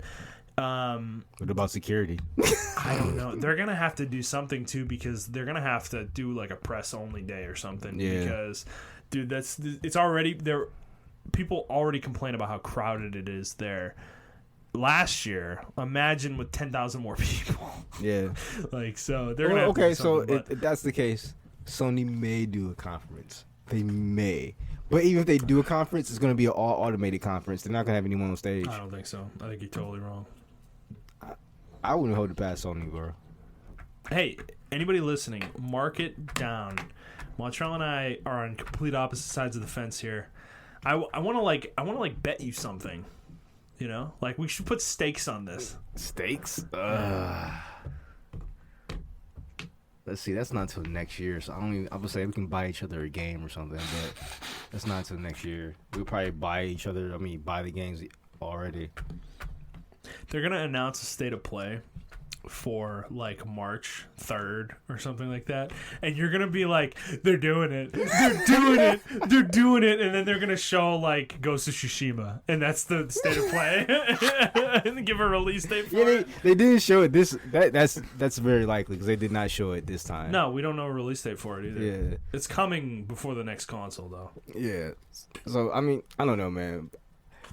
Like I said, I'm putting this out there, right? Because I'm hoping the universe is like, Montrell, you're wrong as fuck. We're going to prove you wrong. And I'm like, cool, please prove me wrong. Please have a full-fledged conference for this shit. Please tweet this at Sony if you're listening to this, and tell them, please don't do what they said on this podcast. These guys are idiots. Please don't do what they said. Because I really think, honestly, if Nintendo had the clout, I think Nintendo would have released this. Rebuild the Switch in a direct. I mean, honestly, their reveal conference was so bad that I can't believe the Switch is a success, because it's one of the worst reveal conferences I've ever seen in my life. It was awful. It was so bad. You remember that, right? Oh yeah. Yeah. Oh, Nintendo and Ubisoft has this weird obsession with showing the perfect human playing these video games. Mm-hmm. Like when they were showing to play like NBA 2K. I remember, and they had little Joy-Cons, and they got off the court. And they were like, the Switch was right there on the bench, right next to the court. And they were like, oh yeah, let's play. I'm like, no one's doing this, bro. Remember the original Switch promotional video where they're like on the rooftop in New York City at a party playing Switch? Like these like completely like normal, non-nerdy people. Like they don't look like they've ever even touched a video game before in their lives. They don't even know what they are. They're sitting there at the stupid cocktail party on a roof playing it. Like, come on. Do you know how many times I wanted to bring my Switch to a cocktail? My girlfriend like, no, Montrell, no. Like, come on, I saw it in a commercial. Like, let me do it. Dude, I've had the same thing where we've gone to things. I'm like, can I bring my Switch? And my wife's like, no.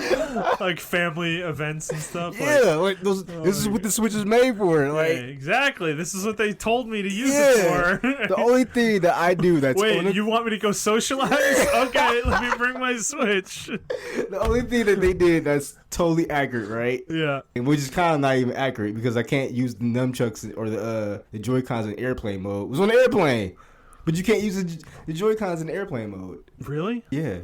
Oh. So you can't detach them because they're like the Switch is in airplane mode. What a bunch of assholes! That's false advertising. It's false advertising, man. What the hell? I never even thought about that. You're totally right. They did show someone on a plane. He's playing Skyrim. What the hell, dude? What the hell? Ugh, Nintendo. That's disgusting. I am disgusted. So Ubisoft has the same issue. I mean, They like to do a whole Just Dance gameplay demo on their E3 fucking stage every year. That part of the conference is so just like it's just I literally walk out of the room and like go do other things. They have to know that this is a running joke at this point. I mean, they have to know, but maybe they think people think it's funny, so let's keep doing it. Because dude, they literally have an entire dance crew come out and do a number. Not even that, but you remember how they do their multiplayer games, right? Yeah. They're like, oh hey Josh, I'm online now. Oh, what's up, Bill? What's up? Yeah, let's go down there and just take over this base. Hey, there's an enemy. There's a bogey at 300. Roger, Montrell. Roger. Thanks. Nobody talks like that. Nobody plays games like that, dude. Like, I mean, even when we're playing PUBG, we don't talk like that. No, we're not like, there's a bogey at 300. No, we're like, there's a guy at 300. Yeah. You know, it's like, it's really like casual. Matter of fact and casual, yeah. Only times it was like really intense. We're like, oh shit, somebody behind us. This guy at 300. Oh god, he's shooting at me. Yeah. Oh, I got hit. Ah. Yeah, that's one thing they need. They need more profanity. I'm knocked. Yeah, they need more profanity in their shit. I'm knocked, Jet. Get me up, damn it. God, Jet, you fucking asshole. You're so stupid. Stop man. shooting at them, shit. God. Montrell, where are you at? I was behind the rock. You remember that time, Dennison? We were in that house in Sandhawk, and we got meleeed by that guy with a machete. And then Dennison ran in with a shotgun and couldn't kill the guy, and he got killed with a machete too. No, remember when? Oh yeah, that shit was funny. That was so good. But remember when we all landed and we were playing it, and you guys got knocked, I think. And then Dennison died in front of the door, and I had my gun. I could have killed the dude. And Dennison would not move his dead body out the door. And I'm like, Dennison, move. And he came around the corner and killed me. And I was so mad. Well, that's what happened in the other one. I remember now. Because I got knocked by the guy with the machete. And then you were running out of the room to get away. And Dennison came up and shot you. And knocked you. Because he thought you were the enemy. And then he couldn't kill the guy with the machete. Oh my god. Oh, I'm sorry, everybody. We're getting loopy. Yo, that game was fun. We need to play that shit. I know. We haven't played PUBG in forever. It sounds like it's good now, too. Yeah. What are we doing playing World of Warcraft? Fuck. Well, we still have stuff to get through, too, man. Let's get through this quickly, I guess, because we've been going for 2 hours, I think. Oh, shit. So there was a little bit of a teaser dropped by WB Montreal. This seems like this was on Twitter. It looks like we're getting a sequel to Batman Arkham Origins. I'm cool. I'm whatever. Did you play Arkham Origins? Yeah, I did. I did not enjoy it. Okay. Did you like it less than Arkham Knight? I liked Arkham Knight way better. I thought Arkham Knight was a way better designed game. Really? Because Arkham Knight is fucking trash. No. You thinking of Arkham City? What was the one we read in Asylum? Arkham Asylum. Arkham Asylum. That's the one That's I the like. first one. Yeah, I really like that one. This came out after Arkham City, before Knight came out. Okay. Yeah, Arkham Knight was the third one, which was terrible. That was the one with the Batmobile. Okay. Yeah, I didn't like that one at all. I hated that one. What was Arkham Knight? That was the third one with the dude who was wearing the Arkham Origins. Suit. What was Arkham Origins? That was the one made by WB Montreal. That was kind of like the prequel to Arkham Asylum. Oh, okay. I didn't play that one. Which took place in Gotham, and it was like Christmas or something like that. I didn't play that one. And you fought against like Deathstroke, I think, in the game, and I really liked. I don't know if I'll play this. Maybe I'm you know kind of over the Arkham games, but they really have to step it up, because if they're gonna do, the reason I say that, right, is because Spider-Man took their formula and was like, we're making this shit a lot better, way better. Yeah. So I just don't think the studio's up to the task, but hey, maybe they prove me wrong. We'll see. Maybe. We'll see. Okay, last thing. This is kind of a minor thing. For those of you who are looking forward to the console ports of Baldur's Gate, Planetscape, Torment, and Icewind Dale, there was a delay a couple weeks ago. Apparently, these games are now coming on October 15th rather than today, I think, or yesterday. They were supposed to come out. So, if you're looking forward to that, unfortunately, you'll have to wait a little bit longer. Oh well. But otherwise. What's coming out this week? Yeah, let me check that out. Game releases. I think there's actually some big stuff coming. Man, last week was that good week, though, man. Last week, that good week. Yeah, Surge 2 is coming. Oh, okay. I'm actually Cyberpunk Dark Souls. I'm actually hearing it's pretty good. Surge 1 was really good. Yeah. Yeah. Star Wars Jedi Knight 2, Jedi Outcast. Oh, I gotta get that. You gotta get that? God damn it. I don't have the money right now. I mean, I do, but I don't want to spend it. This is terrible. Terrible. Dragon Quest 11 is coming on Switch. I actually have to play that game. And yeah. Ori and the Blind Forest is also coming on Switch. Code Vein, Montrell's favorite game, is coming out. Okay, fuck that game. Yo, what y'all should get, though, is Gunvolt Chronicles. That game's actually really good. Gunvolt, yeah. And then FIFA 20. It's still going to sell. That's a lot of games, though. Yeah. And then Cube World's coming on Monday, everybody. Yeah, get that over Code Vein. Monday on PC is Cube World. If you haven't watched any of the trailers or gameplay trailers, go watch it. It looks really cool. Fucking anime Dark Souls. He's still not over Code Vein. Tropico 6 as well. I haven't played any Tropical games. Me either. I don't even know what genre they are. I think they're strategy. Are they? I have no idea. I think so. Dude, every game just has the picture of that, like... I call him the Captain Obvious guy, because it looks like that one dude from the commercials. I don't know. Is he supposed to look like, what the hell's his name? The guy from Cuba, the dictator from Cuba. Why am I forgetting that dude's name? Yeah, because Castro? Wow, Fidel Castro. Fidel Castro, yeah. Wow. Yeah, we need to stop. I haven't said that name in like years. Yeah, we got to stop the podcast. We're done, everybody. That's the show this week. I hope you enjoyed it. If you did, please like the show, review the show, subscribe to the show on whatever feed you listen to it on. Please share the show with your friends so we can grow the audience and you can tweet Sony about how dumb we are. Please. If you'd like to talk to either of us on Twitter, you can do so at iTrap for the Hokage for Montrell. That is the number 4, not the word. I am at ThunderNet01. The show is at The Player's Take. If you'd like to send us a question, you can do so on Twitter, or you can send us an email to theplayerstake01@gmail.com. Next week, I'll probably talk about Cube World, maybe more Borderlands, probably. I'll have finished that by now. Hey, You'll probably have more Iceborne thoughts. You guys switch, man. Buy Darksiders 2. It's coming out next week. Darksiders 2. Or this week, actually. I'm sure we'll have some more news, maybe, hopefully. Maybe. We'll see. It's been a little slow, actually. Yeah. I mean, it's always slow around this time of year anyway. Yeah, it's because the games are coming out. Yeah. Yeah. So, well, we hope you guys enjoyed this one, and we will see you on the next one. All right? Bye, guys.